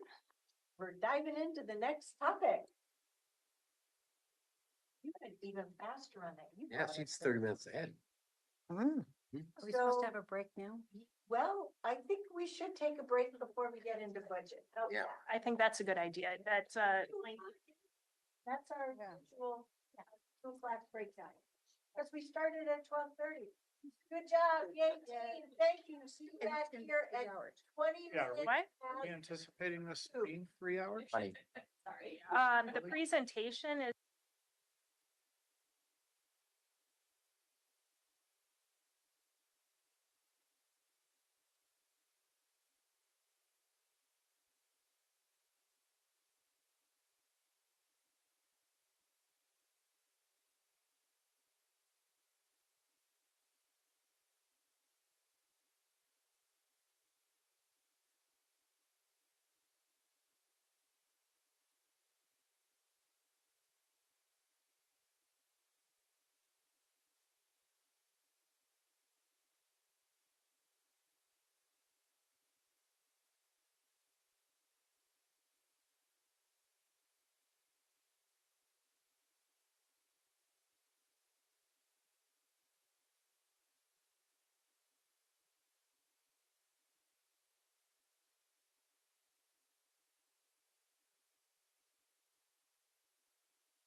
get to that. Just before we dive into our next topic, I realized that there's a piece of minor news that I just wanted to share and give a heads up. Seeing Philip reminded me of it. An Oregonian reporter asked for a quote from me with regard to SHS reform. I don't know when a potential article may be coming out. I don't know if you know, but between now and next Tuesday, if something comes out, that's why. Pass it around. So are you going to give a quote or? I did. Oh, you did, okay. Yes, I did. What was there a question that they asked you to respond to? Can you talk about that or no? I didn't get to talk to the reporter. We were in our meetings all day yesterday. So, yesterday was Wednesday, not Tuesday. Mhm. I was in meetings in the afternoon. So staff, Emily Roots took the call and staff put together proposals. And then I took that, put it in my appropriate voice to be elongated. I don't know what the question was. Yeah, I mean, What was the answer? There, I don't know what the specific question was. The general question is, what impact does this potential reform have on Washington County? I can come up with that, my Yeah. answer. Yeah. Thank you. So, good thing they didn't ask. And You were much more and diplomatic. than me. furthermore, and oh, by the way, no. And you know how to do that. You know how to do I that. don't know that I'd have been as politically correct. You would have given the board position. I would have had Philip write my response. Is that the right way? Is well, that what I was supposed in to say? fact, that's what you did, and then put it in your own voice, as you said. Yeah. So if you don't like it, blame me. Yeah. Thank you for letting me get that out in open session. And now we're going to turn to our continued journey on the Washington County budget planning for next fiscal year. Ms. Angie, take it away. And I'm so glad Philip's here in charge of the clicker so that we actually advance slides. Thank you. Well, when All we gotta do is have a slide protection to put up to advance and. So I am going to just start talking. This is a continuation of our fiscal focus that your board has been having through roundtables since August or October of 2024. So the purpose of today's, next slide, please, is a follow up on the conversations that we've had and also some new items to discuss. Today's agenda includes budget committee appointment process, which John Steyer, interim CFO, will cover. Draft communications plan with which Philip Ransford will walk through. As the chair had lifted up, during the opening of this roundtable, there are some question points for your board around engagement through the communications plan discussion. Brief kind of overview of what to expect or what's new coming with the narratives in the budget book this coming fiscal year. Also answering some of the high level questions that just came forward relative to property tax and general fund and distribution of general fund. And then to finalize the fiscal year 26 budget principles and priorities. As your board is aware, your board had wanted to wait for Commissioner Snyder to be seated to make sure that there's that opportunity for your board to finalize, or we could use the word affirm, these budget principles and priorities. I do want to underscore departments are actively working on their budget submittals at this point. So the discussions that you've had to date and the direction has been extremely beneficial to get us to the point we are today. And with that, I'll turn it over to John to cover the budget committee appointments. Thank you. And I'm John Steyer. I'm the interim CFO. So we have three committees. We have 2 vacancies on each of the committees. We did initiate the announcement for filling those vacancies on January 7th, and it closes on the 18th. I plan to reach out to those current members to make sure they want to continue to serve. So I will do that. We know for sure Melissa Laird Yes. and what's her name? Oh, Karen Bullen. No, No. yes, Patel. thank you. Yep, yes, She wants to. right. Both have expressed. Yeah, I have had some calls, and so, A voice from the back of the room, but the question I guess we have, for the group is to have an engagement earlier than previous years. We currently had planned to do the initial, introduction and, informational session with the budget committee on the 14th of April. I think the board desired to do something earlier. We were thinking mid-March. That's March 18th. That's the week before public school breaks, spring break, right? Not Yes. in that week. I will be gone that week, but that doesn't mean that we don't do it. Okay. Sorry. Mm. We'll make sure you know you're in there in spirit. Yes. You've I been could- on the journey all the way. Okay. And the purpose of that meeting would be, in essence,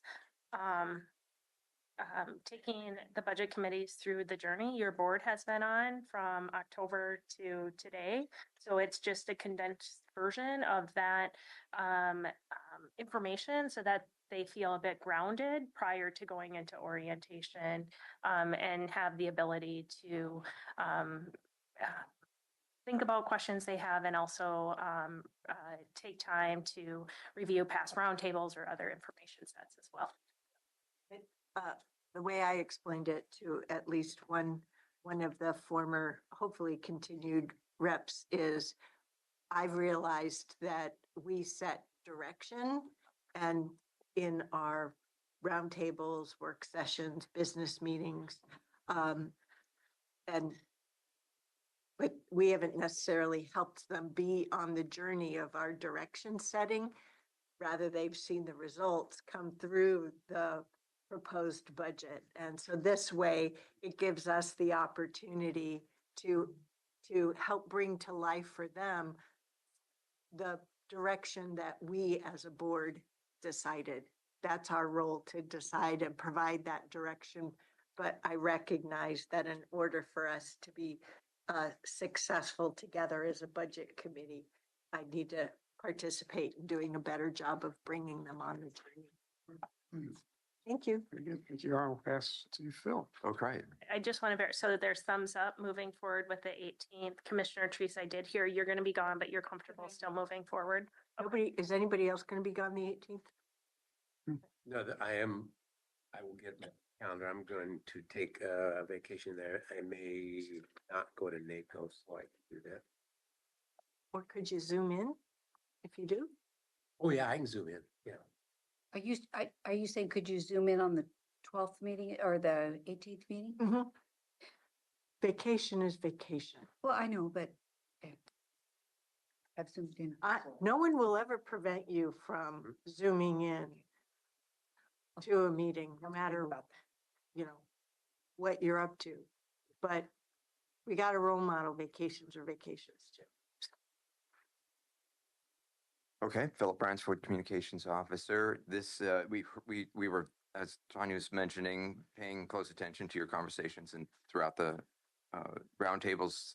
And I recall in the last month that there was some discussion towards the end of that meeting about our outreach and engagement. And so this is a flyover here of a timeline, and then we have more detail following it. Roughly, or meant to be in response to that conversation. So I put in bold different items here that your board can consider. And the rest, for Commissioner Snyder, you haven't been part of some similar activities, some similar outreach, both internal and external, that isn't in bold. So I intend to try to describe that a little bit here, but for the balance of the board, it's very much what we've done in the past, just more so. It's just doing more activity, and this representation of it is meant for your eyes in particular. There's a lot that's going to be going on with departments in partnership with the County Administrative Office, with human resources, a lot more conversation going on internally than what's really represented here. But in a nutshell, we're already underway. The county administrator has been sending messages to every county employee already as we wrapped our minds around the general fund forecast. And we'll continue in that on that path, as we move into March, where some key decisions will be made. We have a media briefing if needed that we can pull together, and I'd look to your board for representation there. And then the first bolded part here, just for the flyover slide, is maybe not a town hall, but a staff recommendation for you to consider would be to pull together the mayors and city councilors, our elected partners in our municipal family here in Washington County for an information session I think you'll see in the next slide, it's in February, if I'm not mistaken. Did I get that right? And this is the follow-up to the discussion that Right. frankly, that we had around misstep. Well, and the learning that we had from having one of these with them in 2022. Okay, that's fair. Yeah. I'm We just, did I'm things- just, Or 2022 or 2023, I can't remember, because we took those learnings for what we did in 2024, saw the results of that as well, and put that into our thinking. So it wasn't just that. More than one District 3 mayor has requested something similar-ish to this, so. But I here's appreciate it. here's the thing that I want to offer. We've given our direction in terms of the scenarios. And I think that we should be using our budget committees and that March 18th meeting first. The mayors already get an update through the monthly chair mayors meeting. They get it every single month. Okay. So what we heard in the joint meeting is they want to have more direct input as to on our decision making as the budget committee. And what we once again covered with them in that special joint meeting we had of WCCC, not necessarily mayors, but WCCC and the board, was we don't get the proposed budget until we get the proposed budget. So that's where the proposed budget comes April 28th. So between March 18th and getting feedback from our budget committees, given that they have a decision-making role in our budget, I think would help us relative to what are some of the things that the budget committee members struggle with in terms of understanding the direction that we've set forth. So I would suggest this info session be someday after March 18th so that we and our staff have the opportunity of the learnings and the question and can better navigate how we bring the mayors and city councilors through on that journey beyond what we already have. It's additive. This special info session is additive to what they're already getting from monthly meetings with me in representing the board position, any meetings they may be having with you that the city managers get from Ms. Angie. So we've been pulling through on all the board programs and initiatives all the way. So that's my recommendation. so Ms. Angie, when you, for example, talk to the city managers, you share like the content of the budget letter that went to all employees. I'm sure they get it anyway. But I'm just wondering for the 10, 13, 17, all those types of pieces. Yeah, the presentation is in essence a summary of all the slides that we've covered since October. So it's the scenarios this year. What I plan to share with the city managers, special district managers, and CBO executive directors. I also want to lift that up as that's also part of the stakeholders, is what are the reasons that we're experiencing the shortfall? So there'll be an overview of SIP. There's also going to be the overview of personnel costs there. So all of that information is within that slide deck. And then an email is sent out to those who do not attend. So at least there's access to the materials. And when is that? That is, That's in the scheduled. timeline and subsequent slides that were Okay. coming. Yep. But all that information is publicly available information that goes out in our meetings too, Okay. that gets highlighted and shared with the mayors. And I'm building my own cases.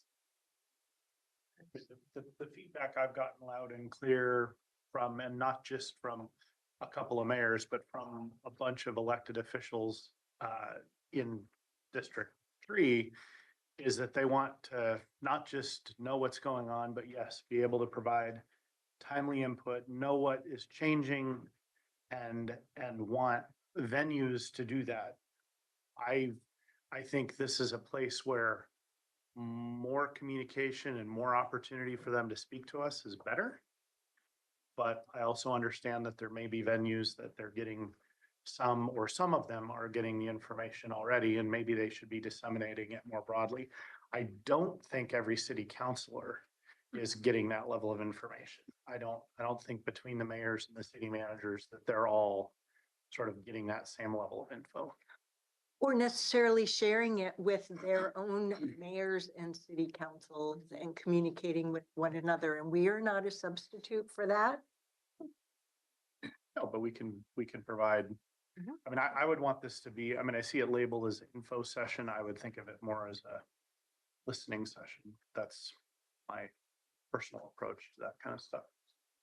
I guess I would agree with that, Jason, in that if we're going to, if we're going to do this after the budget committee on the 18th, I would like us to do it soon thereafter. Yeah. Because again, the conversation that we've had historically is from the budget committee and from the mayors is they get the information after it's already cooked. So, So do we. well, kinda. We all get, we set. We don't know the specifics, but we certainly know the policy that goes into creating the specifics. And so, because if we were to say, Tanya, we don't agree with this 10, 13, 17 thing, we need to find something else, we need to do some different numbers, we don't want to take cuts like that, we'd have to have that conversation. In a which case public meeting, yes. She would say to us, well, okay, then you come up with a different scenario. Maybe not, but yeah, so we'd have that dialogue before we got into telling staff what they had to do. So we are in the mainstream of the conversation about what to anticipate. We don't know the specifics, but certainly what the impact this is going to have on our county services. So anyway, with all of that, I'm okay with that to the 18th. I'd like to have it before the 1st of April. Well, school vacation gets in the way. That's the Spring break next week. week. So we have March 31st is the next Monday, and then April 1st. So remember, we don't get the proposed budget until the very last Monday of the month of April. So April Fool's Day might be appropriate, but anyway, so then we run into when city councils meet and all that. Some meet Monday, some meet Tuesday, then they get grumpy because then we set up a meeting the day they have their own boards and commissions. We have tried Friday forums, though the logistics of setting that up was done not very well, so we could even do a Friday night.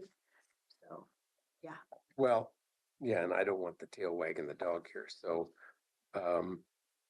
anyway, Don't know what Excuse that means. tail wagging the dog in that we're gonna try and find a time and a place that we can, That works for them. that works best for the overall. because there are city council meetings on Mondays and Tuesdays and Wednesdays, so we have to find, we can find a spot in there and we can say, look, we can do it at 6 o'clock at night before they have their 7 o'clock meetings or 5:30 or something. So I'm sure we could figure that out. I'm just saying, I really want to give them the opportunity to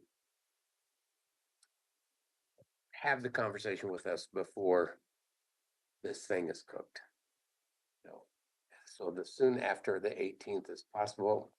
That's what I was proposing. Okay. That's what I agree with you on. Okay.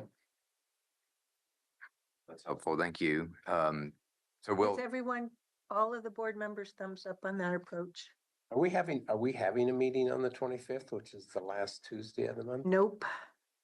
Okay, so that needs to come on the calendar. Okay. From what I heard is, in the meantime, the chair and the mayors meet. Yes, the information is. They have so always there's been on the journey. discussions, the city, your meeting, so I'm comfortable with the dates adjusted.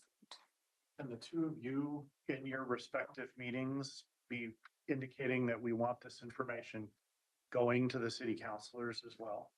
Like, be explicit about that. Maybe you already are, but like, I am. okay, And guess what? It doesn't matter what we say. but it's an attempt. Okay, then I'm good with it. all right, so this is helpful. We'll get back with more details and troubleshoot as to dates and so forth. Thank you. The intended content there would be pre-decision making, so it would be familiar territory for this board with respect to the general fund forecast slides and so forth that you've heard from finance and others. Can I say one thing? Yes. I want to be cognizant of the toll that this is gonna take on the staff side to coordinate all of our cities and all the mayors and the logistics that is involved. So if it's gonna take a lot of significant time and effort, I don't know if there's an opportunity for you to, in our one-on-ones, to touch base with that, because I think with the time, the budget constraints that we're facing, I think we need to be very cognizant of what we exert.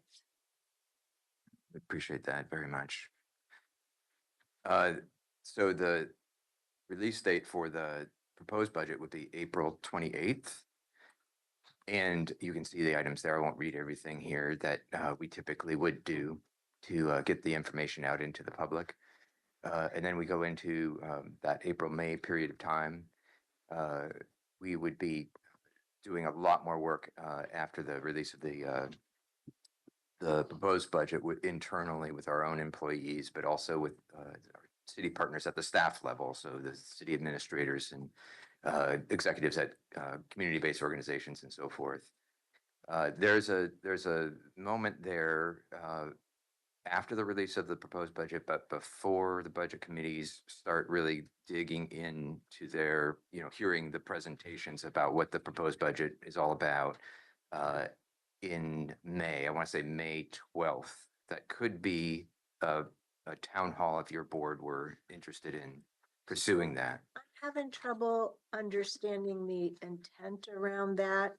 This doesn't have the detailed budget committee schedule that we did get. Oh, that I probably put with my budget book. So, I'm having a little trouble. The proposed budget is released on April 28th. Our first budget committee meeting after that is the 14th. Then I know we have a meeting the 14th, the 15th, the 20th. The budget gets approved by all the budgets get approved supposedly or targeted for Tuesday, the 20th. But we have to have a public hearing as the budget committees. And then is that on the 20th? I don't have that my problem is I don't have that detail in front of me. Yeah, there would be a public hearing on the 20th. So are we trying to have a town hall so that community members have the opportunity of some kind of overview presentation and the board has the opportunity of Q&A, but that's outside of the public hearing and outside of the budget committee. Correct. That would be, the content would be, the focus would be by and large, as we're proposing anyway, what is in the budget message that the budget committee would hear about at that April 28th rollout meeting, if you will.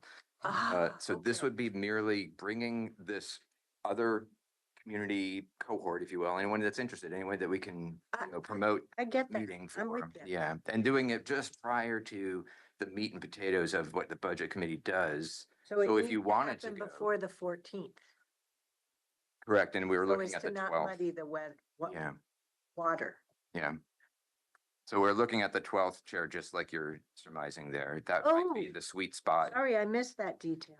Yeah, and the details are in the remaining slides. This is just a quick one. I was trying to be quick. Well, now I see it. I'm sorry. No worries. Anyway, so one of the objectives there for that idea of a town hall would be to promote the public hearing. To say, if you want to learn more and get engaged, here's these set of meetings with the budget committee. So that would, it's a question mark. It's just something to consider. And it does seem feasible to staff in any event, because we're doing that same content in these other info sessions. So it would be just the promotion of it and then getting the venue and so forth. So I appreciate the sensitivity around that. Could I ask a couple more questions? So we have the presentation on the 28th. That gets broadcast live. It also gets recorded. The budget committee meetings is where we have historically had each of the ACA department presentations, for in each of the appropriate budget committees. And we have allowed for public comment then to capture questions and input then. What I want to make sure is that if we have a town hall, for example, before the 14th and the 12th, that we're able to distinguish, do we carry that as public comment into the budget committee process? I don't want to frustrate people on the value of the town hall because we're not going to be able to necessarily answer a lot of questions because we won't have gone through the presentations. So I'm not trying to be nitpicky or put a finer point on it, but rather see it from the lens of our community members. I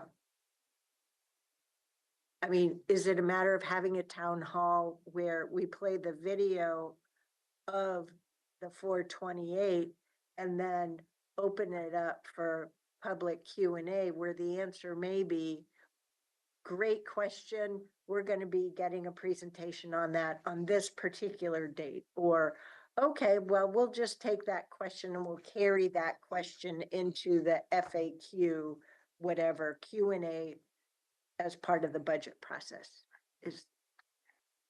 Yeah, that would, all of that could happen in that way that you're. What I want to be clear on is if people are there making public comment just to provide testimony of support for this, that, or the other thing, that this town hall isn't the appropriate place for that. So if your board does want to do, and I'm going to call it a community town hall, because I want to be careful about not conflating that with the mayor and council conversation. If you're concerned about it being too close to the budget committee process, we could explore the dates, I'm going to say generally around that same March timeframe. March is a busy month that we had just landed up on for the mayor and councils. So it would be a same context setting of here's the budget situation, we're working on the proposed budget, here's the budget committee structure, here's the timeline on how you could be informed, here's some next steps. So that could be an alternative if you feel that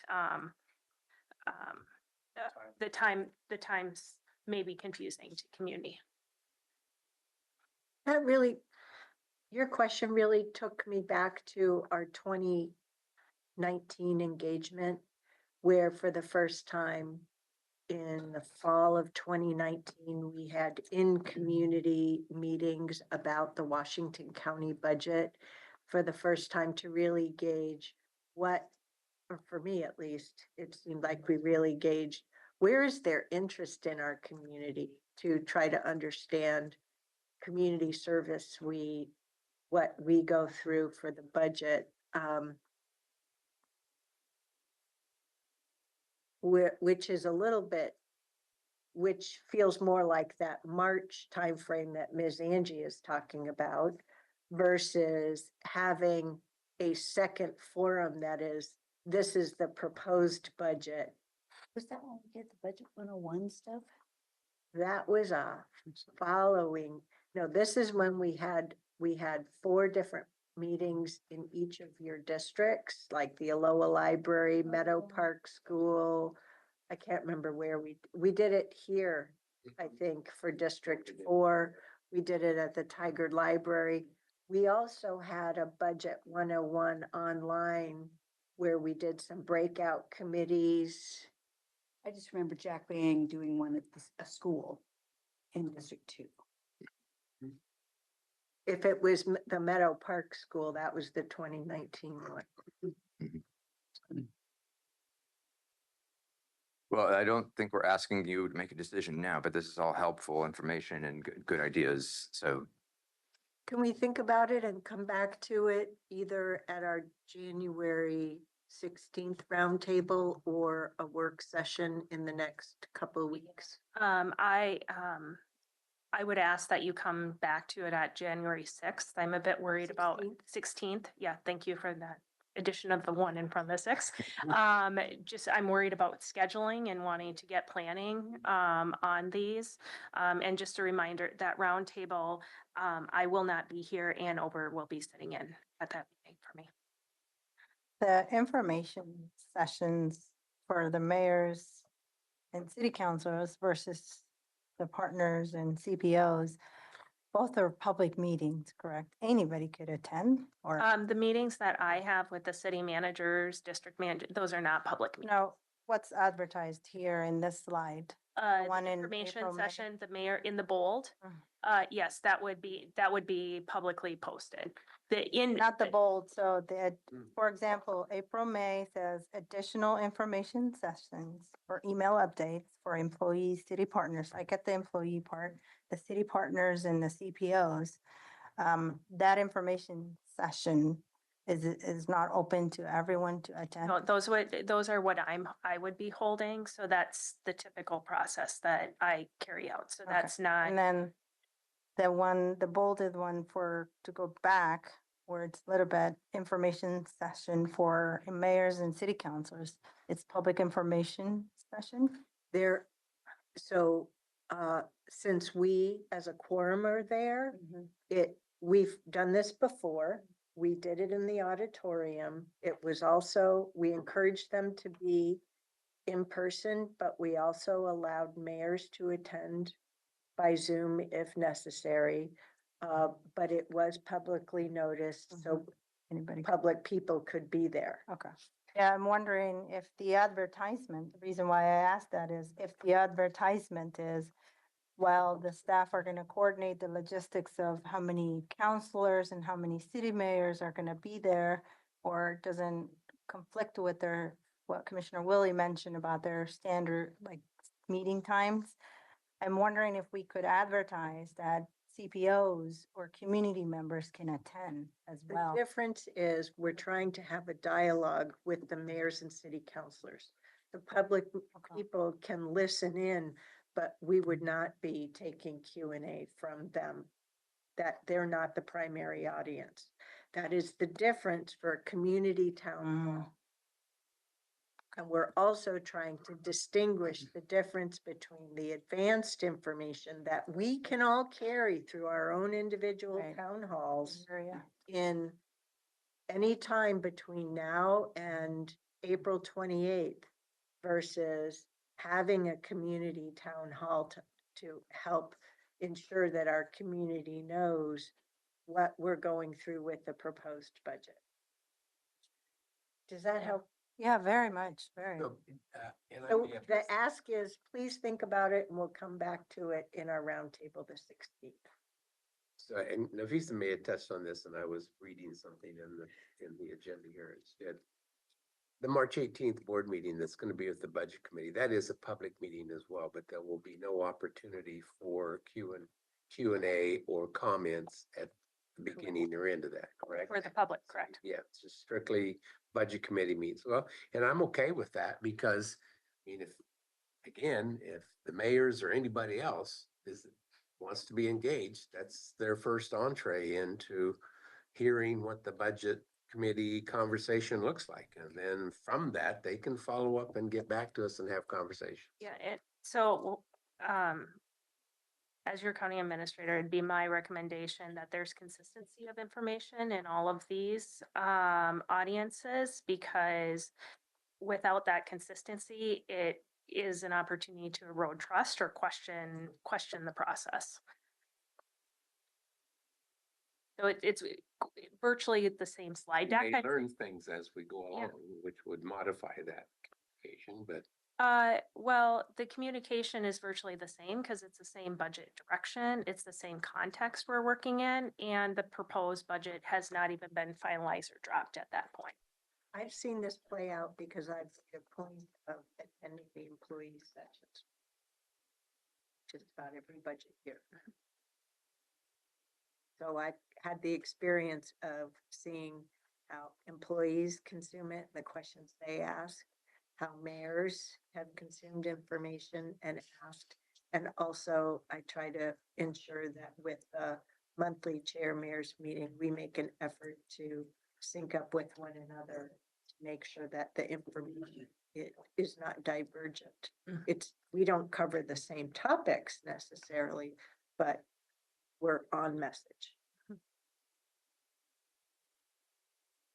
Well, that's all helpful, and the rest of the slides, I can speed it up a notch for you.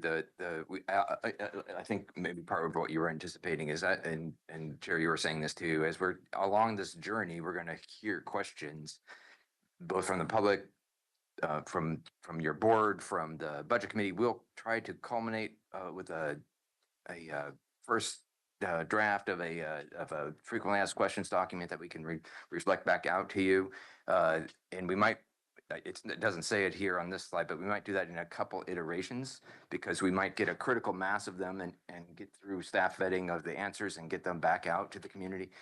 But certainly by May 16th, we would have posted on our webpage as many answers as we possibly could. And again, that's after the April 28th release of the budget. So that gives some time for your board, for the budget committee to comb through and ask us questions. Rename it. It's not frequently asked questions. It is the Q&A from the budget committee and community questions. We've got testimony to answers to the best of our ability. Sure. Yeah. Then we would move through those budget committee meetings in May, the remaining ones, and we'd hope to see an approved budget that we can announce through our news release. On June 17th, your board hopefully would adopt the budget. And there's another news release there and ensuing social media content. Once we've arrived at that moment in the process, now it's about what just happened? What does the community need to know or want to know about some of these key decisions that the county has gone through? So that's where we're contemplating, a venue, obviously with the state of the county. If we pursue one, that would be an excellent moment to relay that information. You could anticipate another town hall Yeah. that does that part of Talked the. about that at Okay. the prior roundtable because it really helps us get the message out to our community of, yes, we have had to adjust our service level. Here's what you can count on us to continue to provide. I'm happy to be the messenger or the recipient or deliverer of the sorry, we can't do that anymore message. So it See, I've always thought of the state of the county, state of the city, state of the state, whatever it is, as an opportunity to talk about good news. Now that's been that's the filter that I look at as state of the whatever. Um, so I'm, I'm worried that when we look at converging the budget information and the state of the county, we miss the opportunity. And I'm just saying that I'm a little worried about that too, because So, thank you. Uh, we, last year, we had the state of the county in not too far past when we had the budget, where we did have budget difficulties. And now this year, it's even harder, right? So that's why when we were talking at our prior roundtable, continuing to have a state of the county that really push out the positive accomplishments. But because we're only able to do what we're able to do fitting in the budget, delivering that practical message there and we were proposing having a town hall around, okay, our budget and our service levels moving forward. So you are correct. Still, town hall is a lot of, state of the county is still really more positively focused. Whereas the town hall is, they will have positive in there. so my question is really, is there a reason that we don't do the state of the county before the budget process? Staff sit bandwidth. Is it all staff bandwidth? And I'm perfectly comfortable with that answer. Or maybe do we do a state of the county in the fall? Oh, yeah, I'm just, well, yeah, It's an interesting question. I'm just asking because it feels like we're trying to Mhm. push two messages together that aren't necessarily complementary messages. I think we could spin it to a point where it is, but I'm just pointing that out. well, I also turned to Philip too, and his expertise because you get the in-person audience, but then you have the positive assets to push out through all kinds of different vehicles and build on. So the actual delivery of the state of the county is just a way to leverage from there. So the timing of the state of the county, I mean, fall, wouldn't want it to go any later than fall, but then we deal with school openings and all that jazz. So I think it's food for thought. And you know, in this room that I've always been a proponent of telling our story. We don't tell our story enough. So I look at the state of the county as that one of those opportunities. And I'll go back to, we planted the seed on the state of the county earlier in today's roundtable, and we need to come back to it. Yeah, I'm just phrasing this. There may be some other strategic reasons to think about the early fall related to the levies for the state of the county. Interesting. No, staff can't work on it. Staff can't work on Oh, that yeah, after it's it's referred campaign. in June. No, but we can speak about it. Yes, but we can't push it out through county channels. But there are You can have signs out front. there are some ways, and we can, this is a whole nother topic, but we can come back with some ways where you can make sure that we're in compliance with Yes, restrictions and yes. still communicate. Yep. Okay. So this is really good feedback. So we'll kind of take this and come back to you on your next roundtable with maybe some options. I also want to make sure, though, we don't lose the fact that our service suite is way more than just those two specific letters. Yes. Oh, yeah. Well, I feel like this has been so informative for me anyway. I want to carry on to the I think the next segment here, because the rest of my slides are, I think we pretty well covered. So I'm going to, if it's all right, I'll just click forward real fast and go to Can I ask a question, though, on these specific timelines? It's all fine and good that you say potential media. But we do know that we've had specific media ask. I can't remember if it was after we had the proposed budget or what. Because you pulled me in on those. I remember Commissioner Rogers was pulled in one year, but I can't remember if that was last year or the year before. So, we do have with this budget, it's interesting. Multnomah County now has a $20 million gap. We have a $20 million gap. They have almost double the property tax rate that we do. But hard decisions are hard decisions. I'm wondering if you could speak to when you think media, or maybe they're already calling you. They're not. Okay, I just want to have that thought of potentially doing even more than just a media release, but actually doing briefings. yes, And as you mentioned, Commissioner Rogers and yourself were part of a briefing, not okay. last year, but I briefing. think it was before Got it. that. Okay, So anyway, that's the purpose there, is just to, yeah, and on the staff side, we want to be ready to support doing a briefing if that's required. okay. I get it. Okay. So I believe Ms. Angie is next. All right. So we've taken questions along the way, so we're going to move to slide 9, which is the narratives and budget book.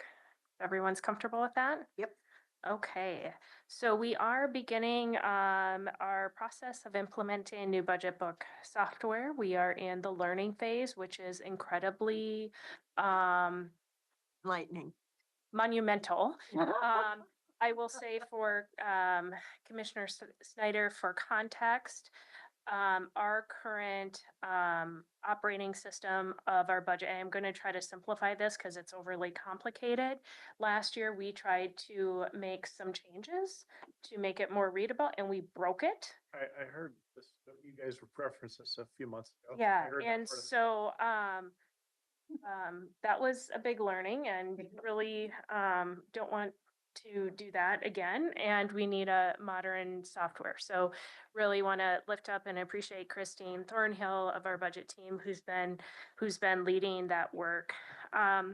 We have heard very clearly from your board to continue to evolve our document to make sure that our document is not just a financial document, but this is one of the most important policy documents that your board adopts, so that we have the opportunity to reflect the services that we deliver and how those dollars are being invested. We've been talking about cuts, but this is also an opportunity to really lift up. There's a lot of dollars that are going into action in service to the community. So we will have a better idea, and we'll follow up with your board probably through an email briefing on how the software will be able to be utilized for this first year in achieving our goals. One of the but I want to underscore, heard loud and clear, more storytelling. And I'm going to use the chair's comment that she shared before, less white space. So utilize all the white space possible.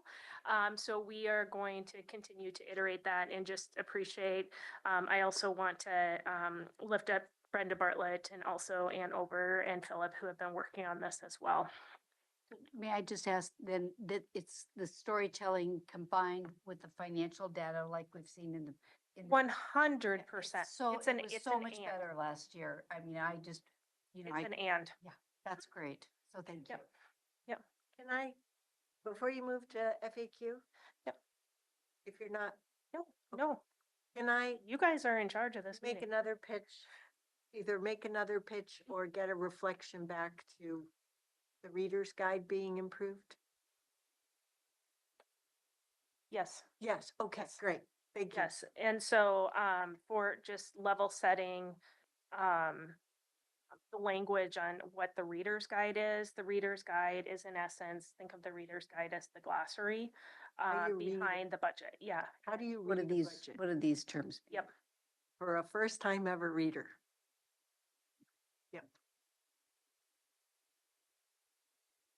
All right. And we have heard feedback about how we name the frequently asked questions. So I do want to just lift up, that's how we've titled it here on this heading. Um, there's lots of questions that we hear from you, that we hear from the budget committee. And when I say staff are working at all hours to crank out the answers to these questions, that is 100% true. And last year it became really challenging for the budget committee then to have the time to be able to read and digest the answers to those questions.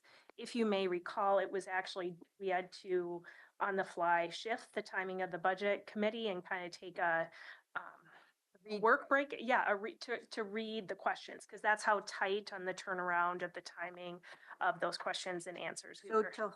to make sure I'm held accountable, on May 7th, do I have to get them to you by May 7th, like by first thing in the morning or at the end of the day? I just don't know what it means.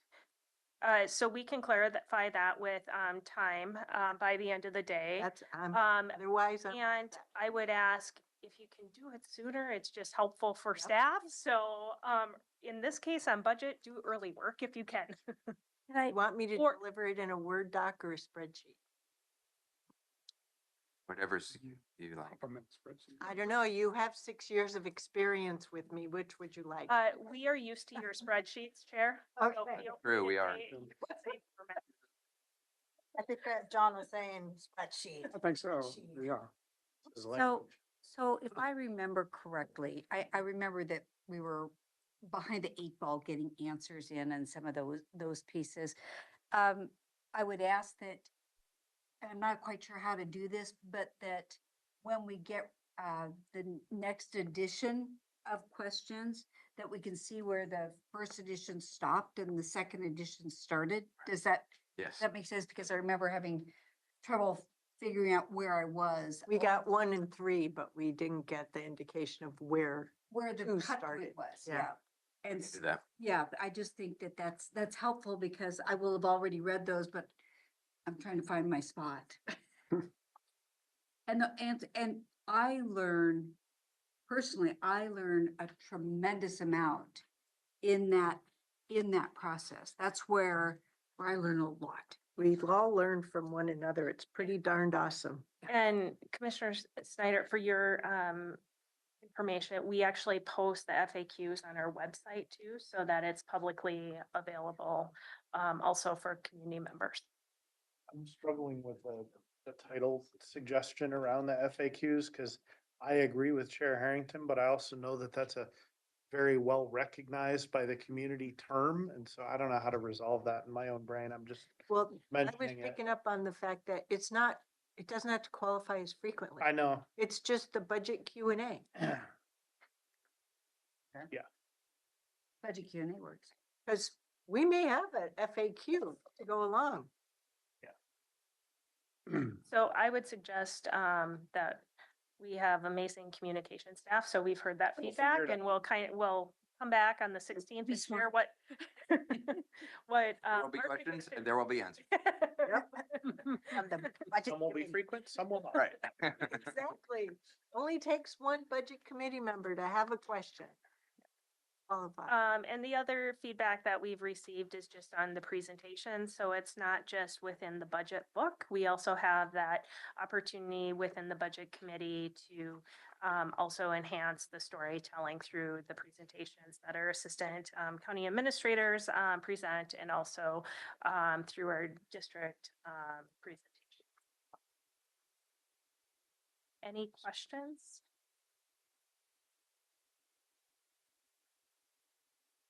Good slide. Okay.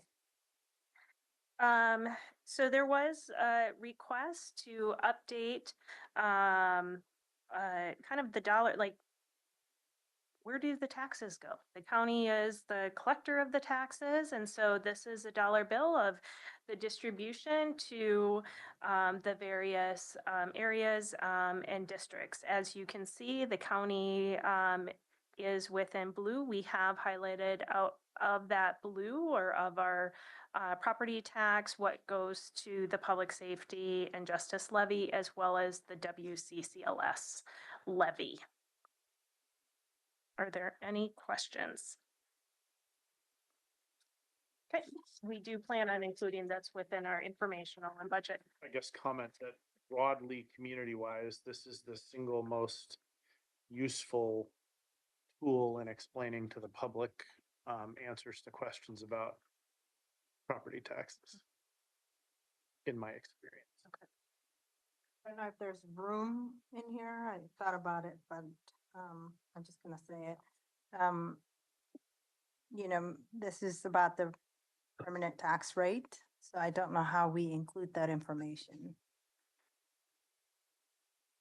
Per $1,000, $2 and something cents. Yeah, I think we may want to include that on the other side. I call The other it side. Oh, okay. called the Tanya favorite chart Oh, slide. okay. That's the comparison that we use in the budgets for Multnomah, Washington, and Clackamas. I think that's the Yeah, this information. one, I was like, oh, it would be level set in the context of this slide. Yeah, I think let's look at that because it may be better in a follow-up slide so it doesn't get confusing and busy, because we also have, in this case, the special levies in this. And so We We'll take always that, Steve. put this in the budget Yep. book. This Yep. document happens to be our state and federal legislative document. That's what you're referring to. Yep. This presentation isn't trying to be all encompassing today. No, I Your just, point is correct. I just like this slide, so I was like, how do I package everything that is? Yep, Does the regional include Metro? Is that what? That is Metro. Okay. that is Metro. But we may want to be more explicit about that.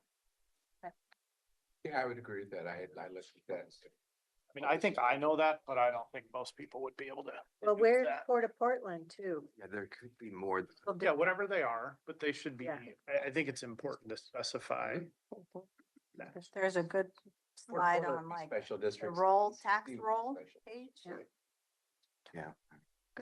Eye chart that divides everything. We'll look at that. Okay. Okay, next slide, please. So there was question just at your last roundtable. This is information that we've presented in past budgets and budget information. So just as a reminder, this is the distribution of general fund by functional area. No new information here, just for your reference. Next slide. As a reminder, the direction given to the board is to produce and present budget options, which reflect a 10, 13, and 17% reduction. I do want to just review some of these bullet points once again, just to step through, because we are in a challenging year, and I just want to continue to make sure that we're aligned and present opportunities for any clarifying questions and or feedback. So our approach to services going forward, we will need to continue to examine, and that includes mandated services. What this means is really questioning if even we need to deliver the mandated service, and what is that risk analysis of not delivering that mandated service, or maybe to that level of service.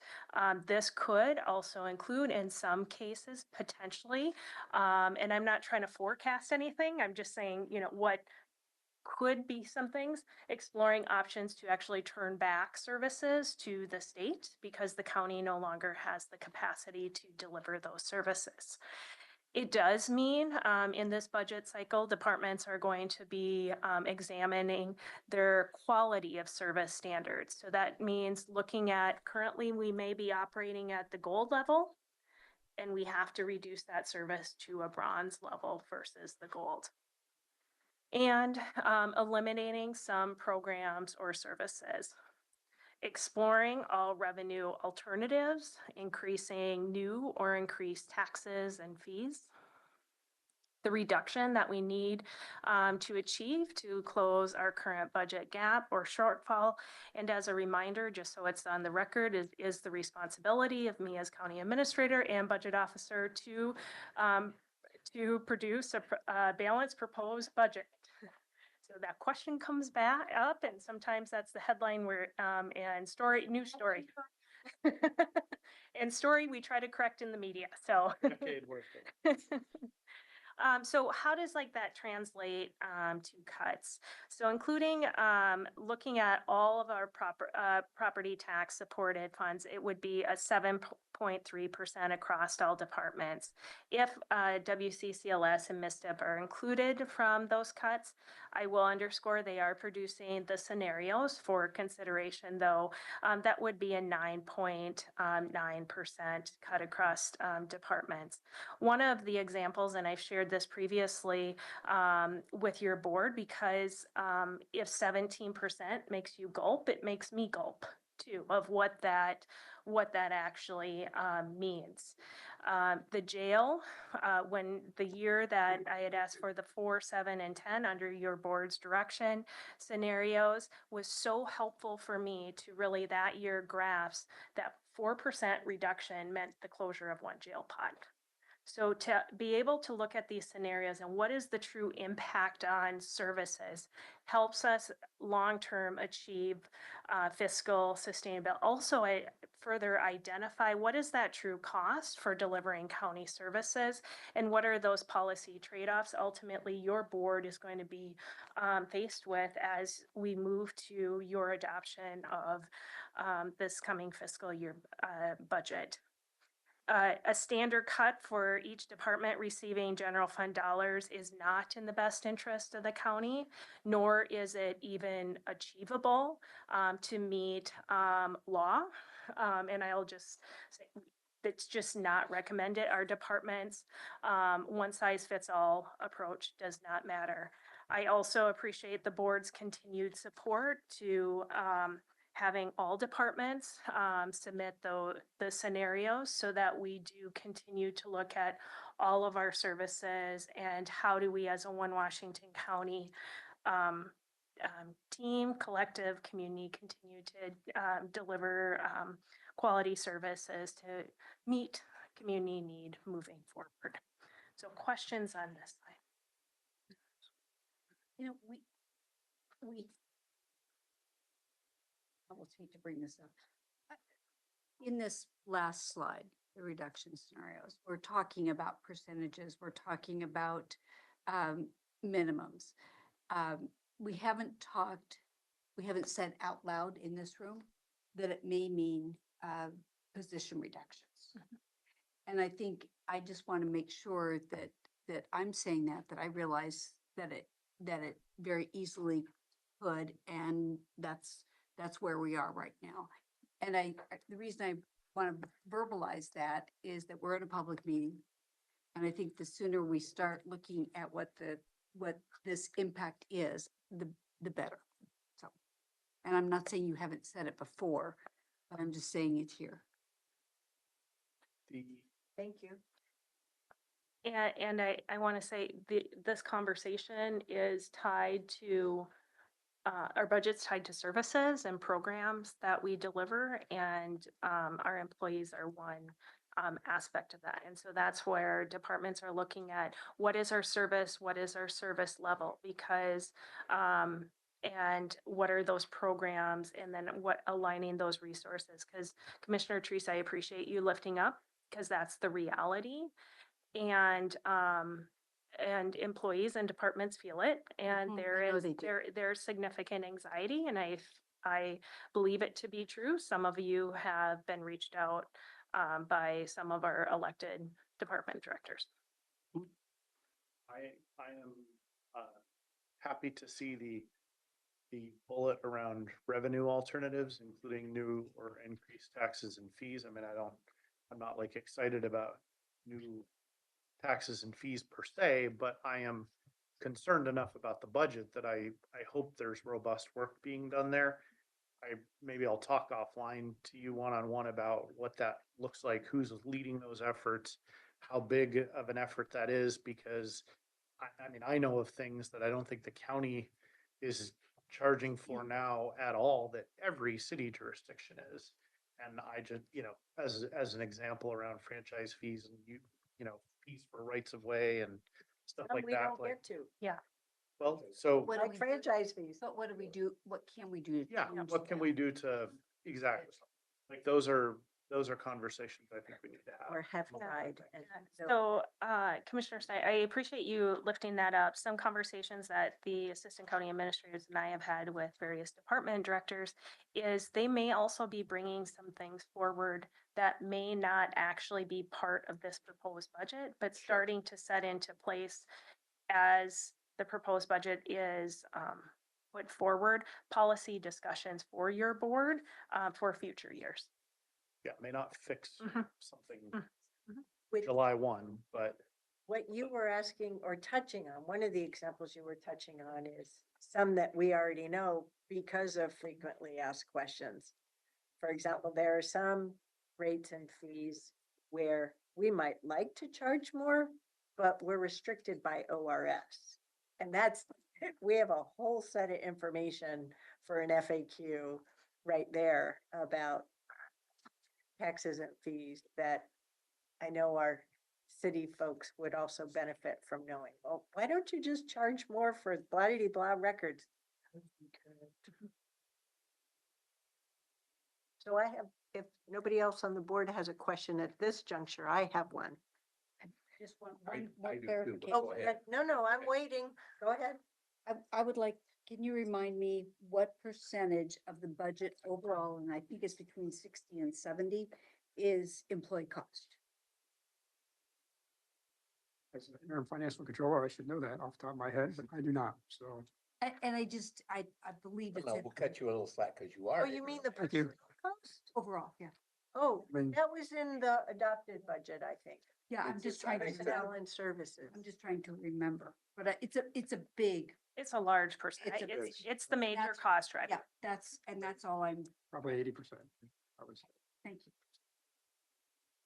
I think there's some real strong messaging in this reduction need, 3 bullets. So the first one, you're saying, be prepared. The sacred ground of WCCLS and MSTIP at 7.3% cut is on the board. Or if we don't, everybody else is gonna take a 9.9, but then you say, wait a minute, it's not everybody else.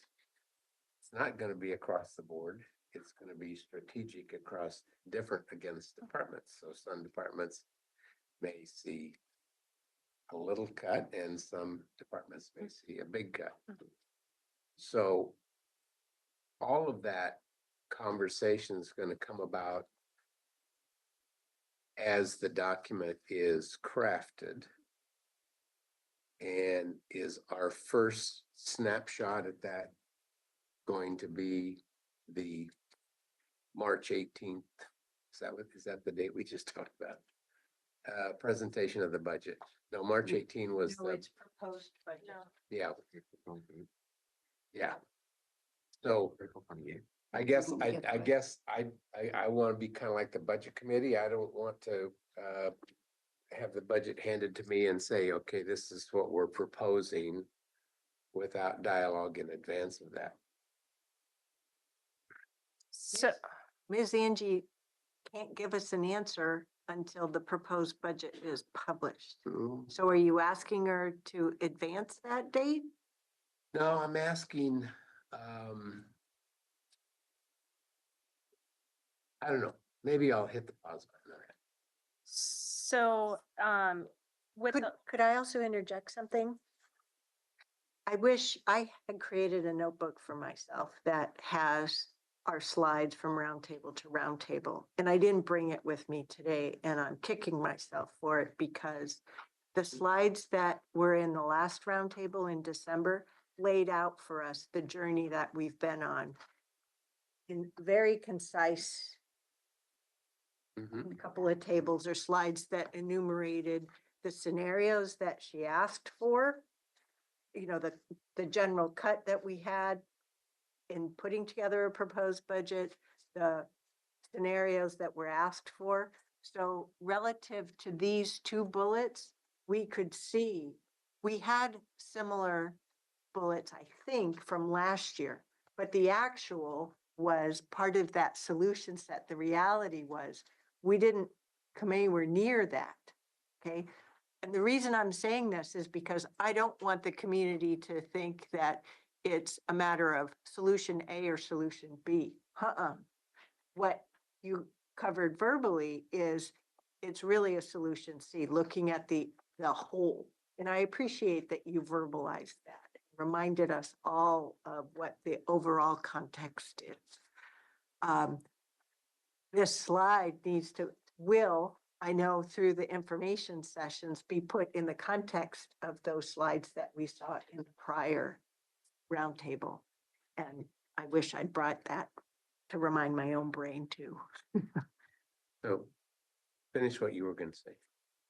So I think what this lays out is allowing the options to be explored.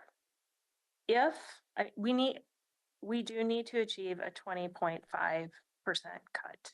The illustration of lifting up WCCLS and MISTIP is the reality that that is commonly asked.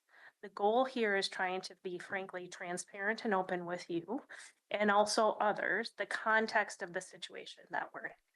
That connects to the why for the 10, 13, and 17.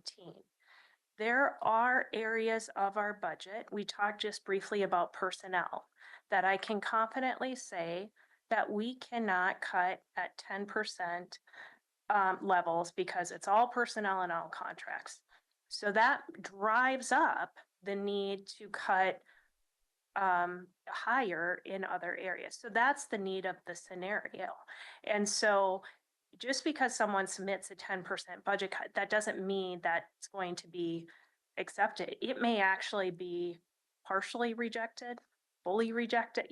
But we need to I need to be able, as your budget to have those options to look at to bring you a proposed budget. If, as I start getting more information, that there are policy options that I need policy direction from you before moving forward, I will be coming to your board to discuss those. That's where in your roundtable planning, the chair and I had additional roundtables set aside in reserve for the what if scenarios. Going to play a what if scenario. There's nothing behind this. So this is a what if. The what if scenarios, what if we want to turn a service back to the state? Before providing that in a proposed budget, I'm gonna kind of want actually direct policy feedback from your board on that action. I don't know what else there could be until I hear more from our departments as they go through their policy options. So just let me follow up with that. So as a matter of procedure, obviously, we're going to have this conversation as a board to say, okay, we would agree with you. So what do we send a little note to the state to say, oh yeah, by the way, we're not going to do this anymore effective July 1? I mean, how does that process work? It depends on the funding source. It depends on the service. It depends working with county council.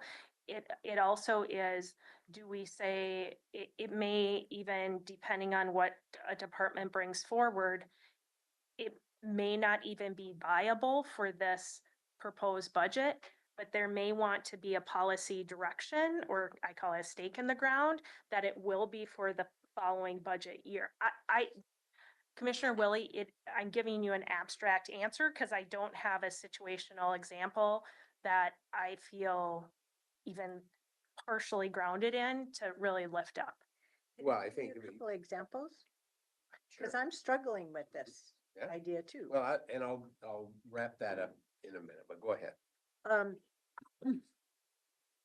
Through my 6 years of being a board member and working through AOC and whatnot, My information isn't as wide or deep as I would like it to be in this whole arena, okay? But the examples I am familiar with is, Umatilla County gave public health back. So when the pandemic came, OHA had to carry it. And so that it may be that what Ms. Angie already has this in her methodology of bringing us pros, cons, risk analysis, right? And that's some of what she was touching on with talking to departments and county and legal counsel, county counsel. But that's only one example where I clearly know counties have given stuff, quote unquote, back to the state. But I also know that we are one of like 4 counties that has a community corrections center.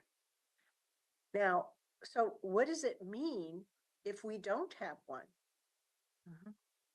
What happens to our services as a county for one, but what does that mean for the state as another? I have no idea, right?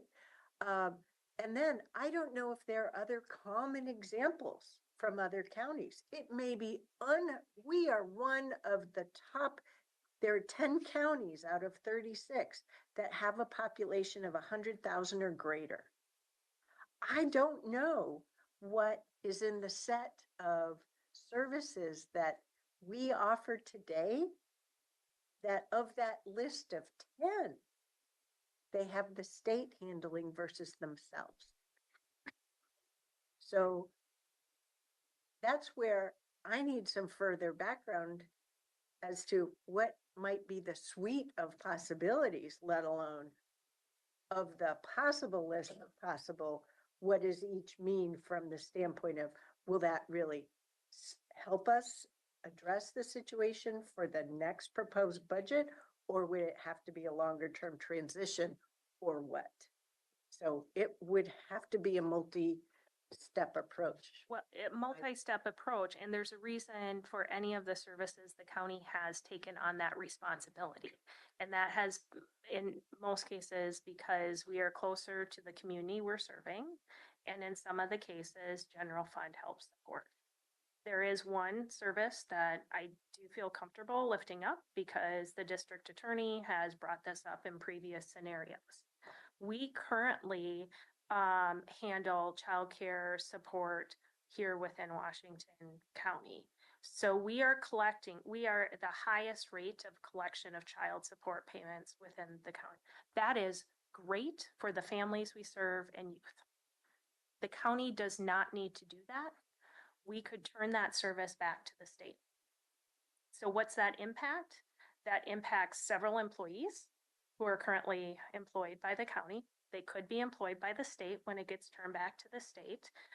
Also, that reduces the amount of childcare payments collected here. So it's not just a budget conversation, it gets into a policy conversation and service level too. So Victim level. yeah, so I'm lifting up. I mean, those are hard things, and that is where some of those, if there is something like that, more than likely I would be coming to your board for a policy direction prior to just including that within the budget book. That sounds like $1 million. Yeah, Jerry, I'm using that as a hypothetical because that's the one I'm closest to that information of knowing to be able to share with you. But yeah. It sounds to me, if I could put a label on it, like service policy direction setting.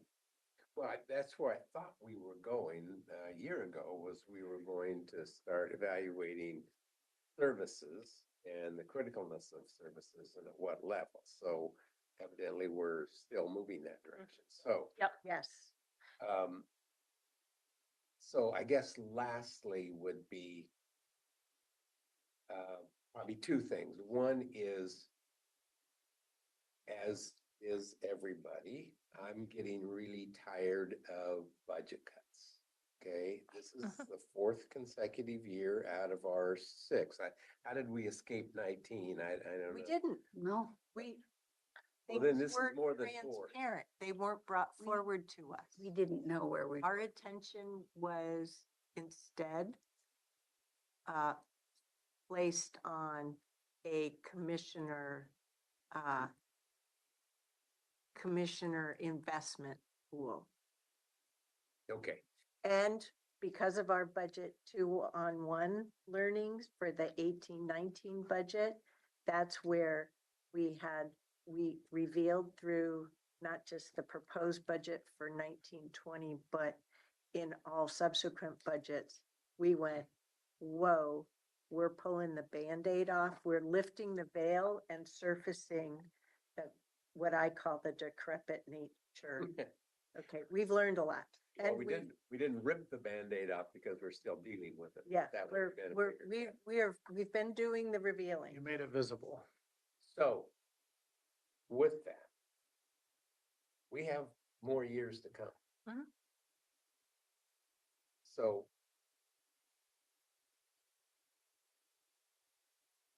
ripping the Band-Aid off is what we absolutely need to do.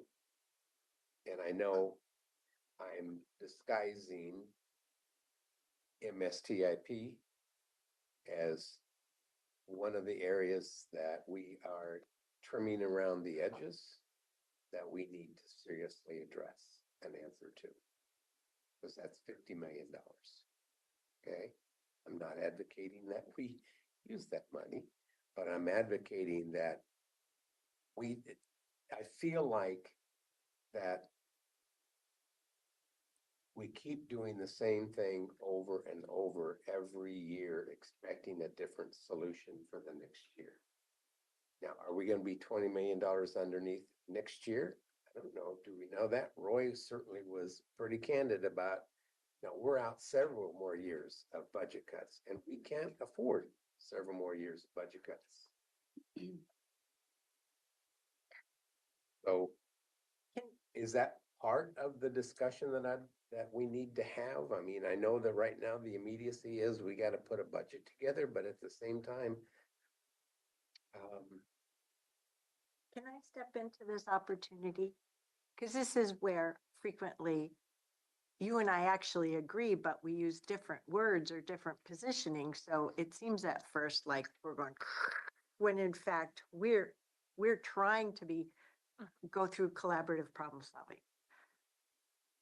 For specific example, one of the things I'm struggling through is, I agree with your point of this is happening. It has been happening.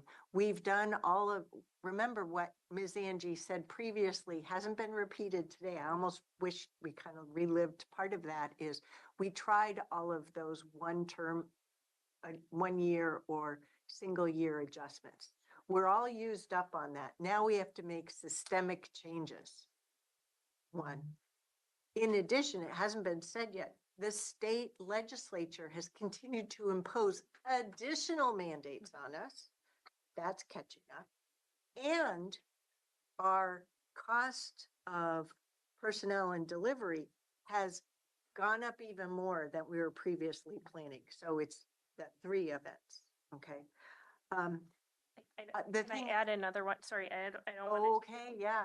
Our community has continued to grow, and there's been impacts across the county on what that service delivery is. I'll specifically lift up public safety and justice and the needs of our community for the whole system. Yep. So one of the things I'm struggling with is we gave direction in our prior roundtables to not just address these solution sets for this year's proposed budget, but let's do the hard work so that we're not having to repeat this exercise at least next year, right? And you're doing it for my recognizing the 4 of you on the levy committees. You're doing that by virtue of the detail work that you're doing to bring levy proposals forward for us to come to consider for those future years. And you're doing that a lot of future thinking then for those 5-year levies that will be in place then.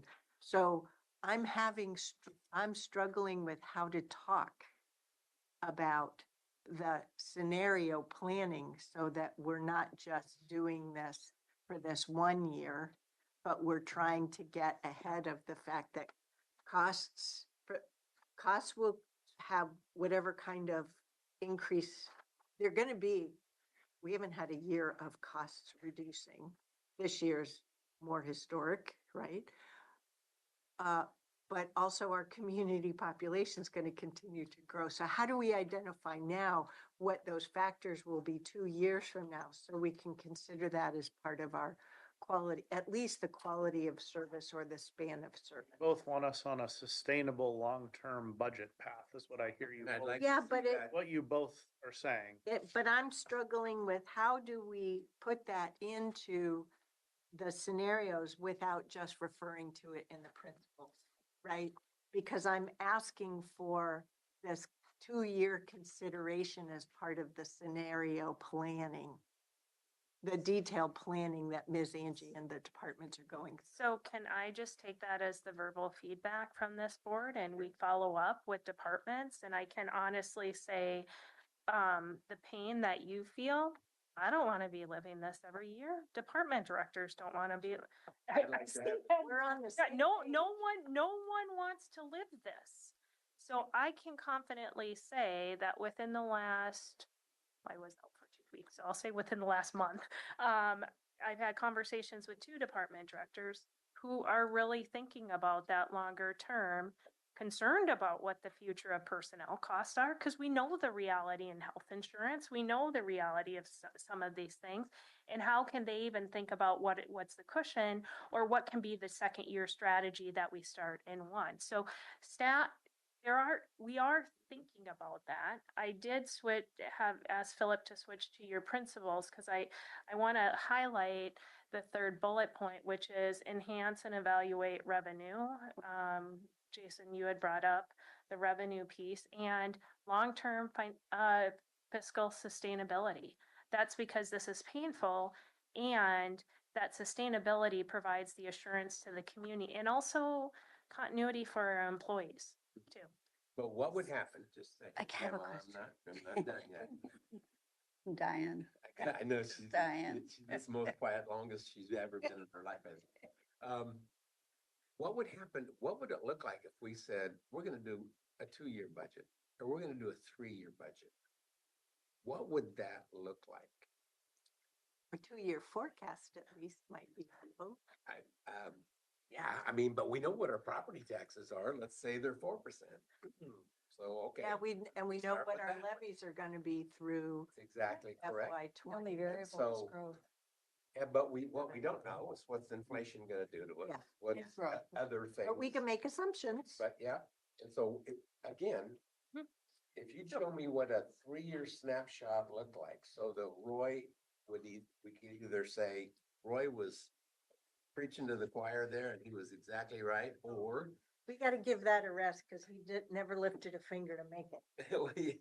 yeah, but he was pretty good with the numbers and looking out there. So just whatever. Yeah, you know. so I just really don't want to do this. I want to see a longer term snapshot. So, Commissioner Will, thank you for that, and we will come back at another moment, like how could we get into longer term?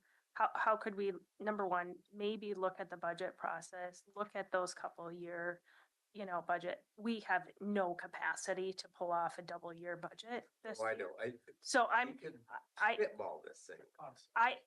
But we are gonna Yeah, have to put yep. together in my language, if we want to try and look at how we make an adjustment that would help us into a second budget Mhm. year. And We are we going still to have have to make to these hard forecast decisions. Yeah. assumption or something.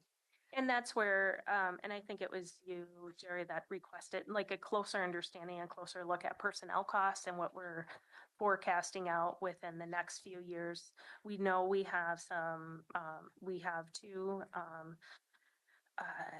contracts your board had just approved, that's information. So we can do those projections out, and we've already. Your view shed. Mhm. So I have a question that is not this is not a nice thing to even bring up, but I'm going to do it. And that is, we all know what bankruptcy looks like at a personal level. It's when your assets and your revenue do not match your debt. Okay.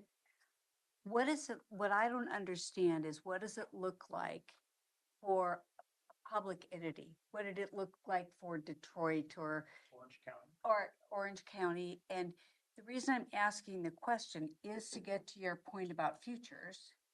And I don't know, when we look at our responsibilities, is that in turn our like debt, you know, in terms of we have to do this? Defaulting on debt? No, well, I'm saying. Really that- don't have enough debt to default on. Right. Well, you're talking about debt in the traditional manner. I'm talking about what our responsibilities are to provide service. And I'm just asking, I Okay. would like to understand the Orange County scenario. And I'd like to be able to contrast it, and I can do it independently, to where we are currently. Because I want to know what a really bad future could look like. Well, I'm that's just- why you said Orange County and Detroit. So Detroit defaulted on their pension obligations and other debt. That's why I went right to Okay. debt, I okay? Orange County was trading derivatives, which I hope we're not. No, we're not. We're not. In fact, we've been very, we have ensured that we continue to have a really great financial rating. And I trust, So, I but trust all it that. comes into, well, maybe we need to try some techniques that, yes, do have the risk of impacting that rating versus not. And I am trying to thumbnail where we are in the world in relationship to the problems that we face. We've talked about, we don't know how long these cut scenarios will move into the future. We know that we've got a 3% cap. We know that our growth has been going down. You know, we have unfunded capital. We know We know we've said heck no to AOC dues growth, and but we keep getting kicked in the teeth. so my point is, it's really very similar to the question that you were raising. What does the future look like? As well as what does our current situation look like? And how did other municipalities, structures get into the type of situation? I was just looking at Curry County and Josephine County in 2011. We're facing significant issues. So how do we compare in So we're not in a great recession yet. no, We haven't done any illegal things yet. We haven't diminished our own financial standing yet. And I'm just saying that to ensure that even though we've tossed around ideas of other places, we're not anywhere near that bad. I understand that, but where I- are, I'm not arguing with you. I'm trying to ensure that for anyone who's watching this recording, it's in context. thank you. So now I am wishing too that I had those slides that the chair had previously Okay. talked about that of the actions that we take So in next this time- presentation. Next roundtable or presentations, we'll leverage those and make Yeah. them, put them in. And so as this is hard, I do want to remind the board of the actions that you've taken that has been also part of the hard actions that we've done. We have stopped the use of one-time funds for ongoing operations. That is significant. Mhm. That is how many municipalities get into problems because there's the catch-up moment, which impacted, which is part of the impacts that we had seen in the prior years. That wasn't easy. No, none of this is easy. We're still paying for it. We also have recognized that we do have significant unfunded capital needs. Your board has addressed critical facility needs. Was that hard? Absolutely. We also have a capital improvement plan, the first ever facility condition index, so that we can start creating some of those longer term plans. As much as this is painful, your board's commitment to sound reserve policies and to not rely on those reserves to balance ongoing operations, I just commend your board for your leadership. Because that is hard to not want to tap into those pools, but that is where others get into trouble.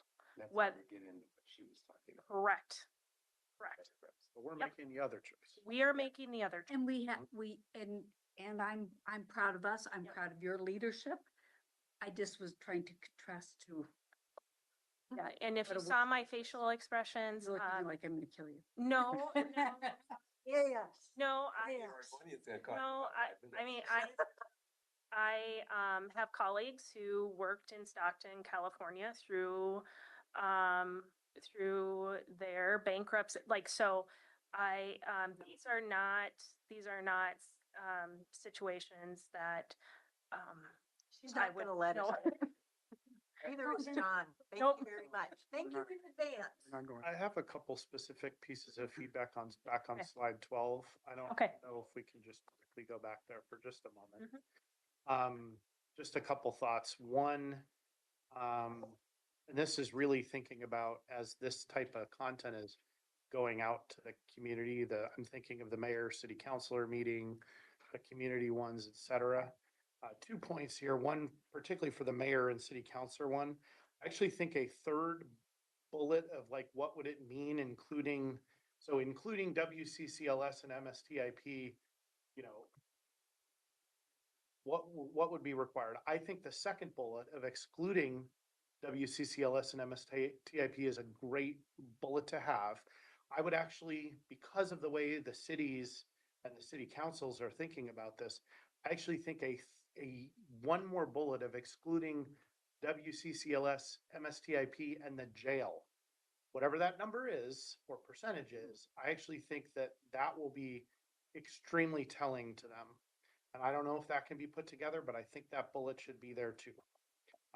Because that is I think their third, from a city perspective, that's sort of like their third thing that they don't want to see move. And I think whatever that percentage is will be very telling. Are you saying jail or are you saying public safety? I was saying the jail specifically, but I could be. Yeah, but they rely upon the district attorney, Oh, yeah. court security. Totally community agree. Corrections. If you want to suggest it be different, that's fine. Well- I think that the experience of COVID in the jail specifically got the city's attentions in ways that maybe, I think they're all important.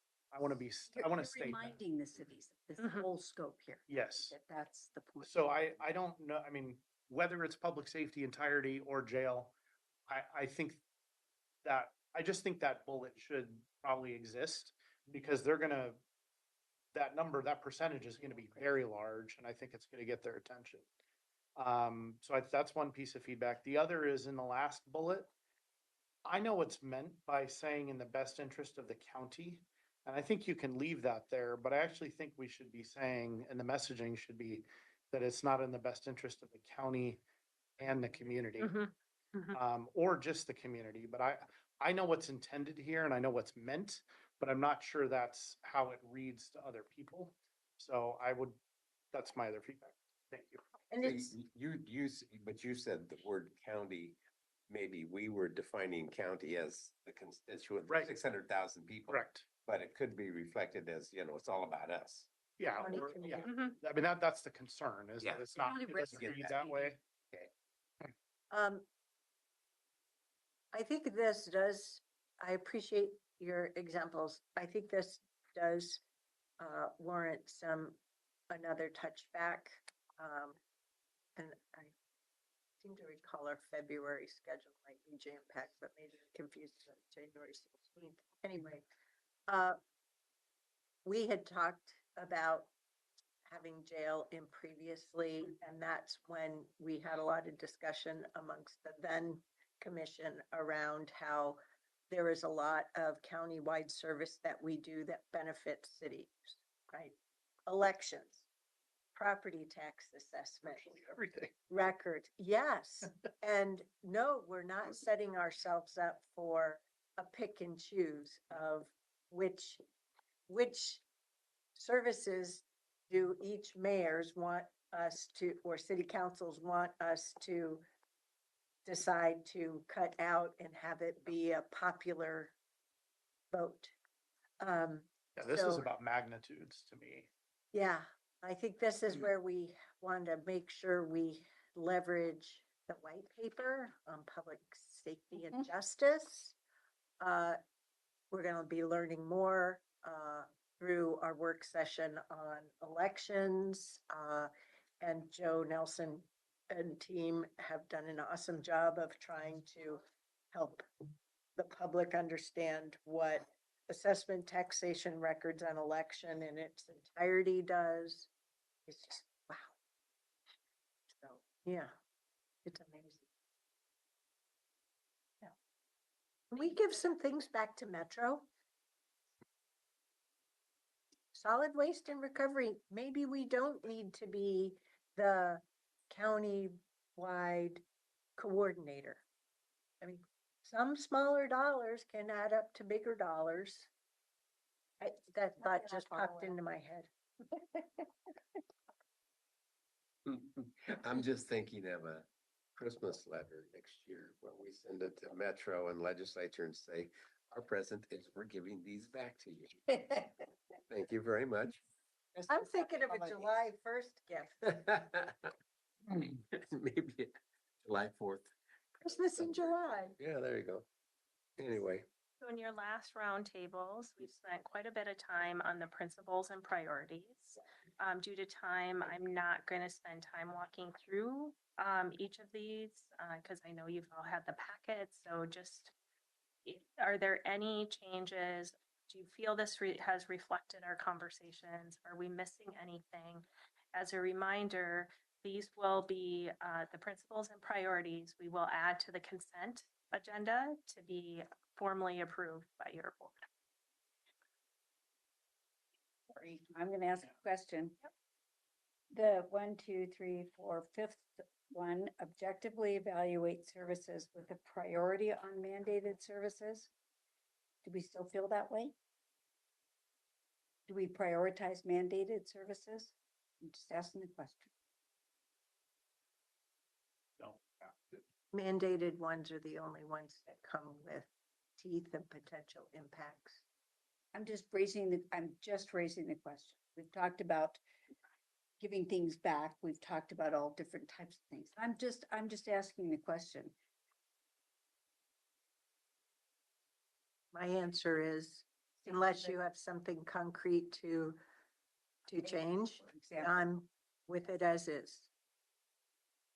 Don't need any more intellectual exercises.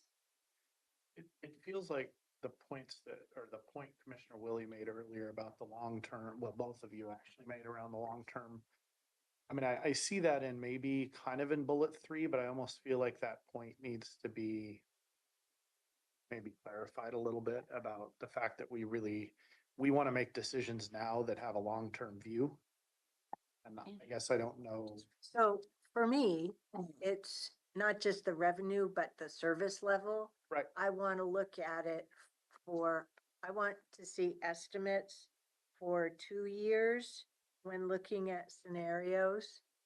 That's why I brought it up during scenarios versus, and it may need to be lifted up. Is the second part of that long-term fiscal sustainability supposed to be only related to revenue? well, that's why I was just asking. Like I didn't read it that way, but when I guess like, if it's not, then this really should be sort of thought through a little more. Well, usually when we refer to long-term fiscal sustainability, we're thinking about things like our 5-year CIP, our 5-year forecast, right? We have a 5-year revenue forecast. So, I just think the point made around wanting to be making the longer term permanent or not permanent, sustainable decisions on spending and not be in the same situation over and over somehow should be worked in here what about position the organization for the future with a closer view on the next couple of years, 2-3 years? I don't know. Position the organization for long-term financial sustainability. The fiscal sustainability. Well, what I have difficulty then is the long-term fiscal sustainability in that line item, because frequently I keep going back to long-term tends to be 5 years or more. Okay. And the budget is specific to this next fiscal year. And what we definitely want to do is try to grapple with some of these things, not just at that 1 year view, but a multi-year view. But Short term or long. I can only do that for 2 years because of my term. You can do it for 4. Okay, but I have to make You sure can that, both be thinking about it. yeah, and I do from the standpoint of the really big tools like the CIP, like the overall financial strategy. So without defining the terms, in bullet point 3, what if we added the following: enhance and evaluate revenue and short, mid, and long-term fiscal sustainability?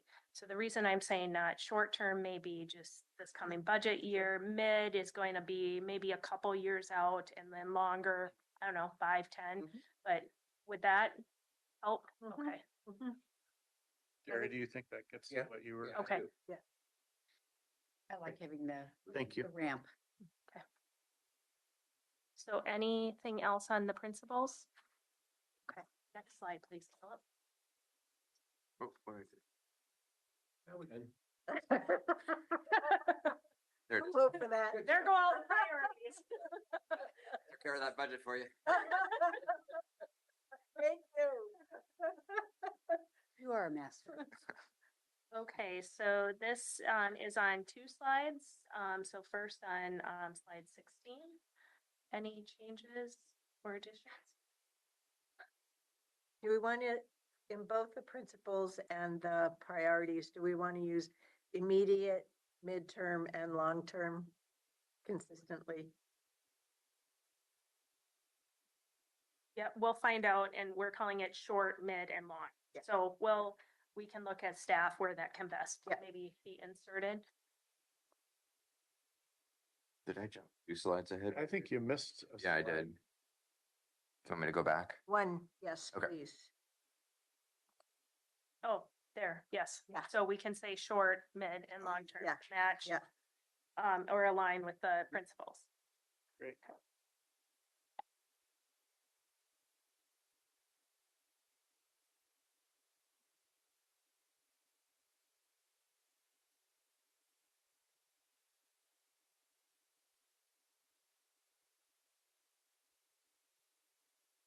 I'm done with this slide myself. Everyone thumbs up on this slide? Mhm.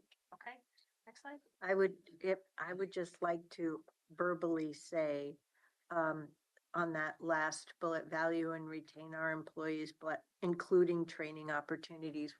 I don't know if you were here for the last roundtable. We nixed a lot of training last time, so we're trying to be explicit. That was a one-time thing. We can't keep doing that. But what I really wanted to verbalize was, and my colleagues, I think all know this from our SHS conversations, we're suffering from attrition given the instability that Metro has introduced on the supportive housing services program. And some of our valued, dedicated employees, passionate about addressing services for homeless community members, have left their public service in that arena because of the Metro instability in this area. And so I carry that experience forward, being grateful for the fact that our employees continue to be on this uncertain journey with us about what does this mean. And please don't make decisions too soon. Keep talking to your management all along the way. Mindful of the fact that every employee has to make their own personal family decisions. Yeah, just on that one line, sorry, Phyllis, if you can go back Yeah. to that slide, thanks. The one area that I'm very concerned about, our departments, our employees are so committed in delivering service to the community that in some cases, and my word, we've decimated training for employees. And so we have to look at, and it may not be this year, but through future budgets, making sure that we do have those training opportunities for all employees, no matter what level of the organization you sit at. And so it's one of those, our departments are so committed and, you know, wanting to deliver service, but we've got our vehicle to do that as employees, and we need to be able to attract and retain employees. And so that includes training. So I just want to kind of lift that up. That would Then be something. I think we need to expand that to include for all employees. Okay. Yep. We understand and appreciate your intentions, but for your long-term future viability, we cannot afford for you to make those choices. Okay. Can I ask a question on ARPA funds? We got everything locked and loaded. Is the Treasury really paying attention to our reports? Is anybody home? Hour and 3 months. We are required, I'm going to answer it this way. We are required To be in to submit. compliance, yes. We are required to submit the reports. We're required to spend within Treasury guidance, and we have done that. And we have fully obligated the funds by the end of the year. And so who's watching what? I just am glad we've got our I's dotted and our T's crossed so that if we're watched, so be it. I just want to make sure, I can't tell if what we've done is the gold standard or the bronze standard. That's all. That's all I'm asking for, right? I want to make sure we're doing things necessary and satisfactorily, but if that's a space where we've done higher than that, then I want to make sure that we have given you the freedom to say, we're going to continue to obey the law, do the right thing for our community, get the funds done per the framework of board direction. Well, since all the funds are obligated, nothing can change.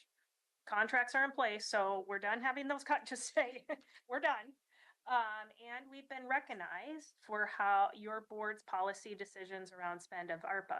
Where I would say we are not the gold standard is our grants administration and capacity and infrastructure internally within the county. And I've talked to your board about that. So Well, that's here's a also stupid part. example. My word, stupid.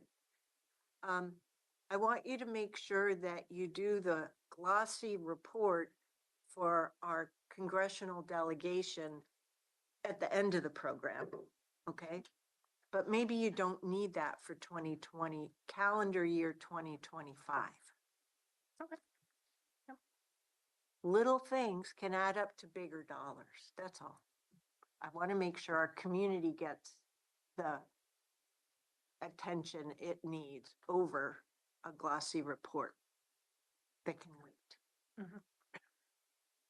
Sorry, drilled down too much. So is that priority okay though? Okay. Yeah, Any we other? never know, Catherine, how well we're doing until we get the feds to finally pay attention and we get audited. So Yeah, but it's things like, good for Clackamas County. They submitted for an award at NACO, right, on SHS. I don't know that we did. That takes energy to do. I would rather that our staff is able to deliver their services, take their vacations, get the training they need versus Applying for an award. applying for an award. What's the value of the award Right. or not? you get the award. Because nobody else applied. So how are we on this page? Are we okay with all the blue words? Blue and black. Yes. Blue and black. Both will be on consent. Yeah, the only one is the third one down about the state and the region to develop, build and manage affordable housing and address homelessness. Is that a budget priority? Is that just something that we are doing because it's necessary that we do? How does that impact our budget?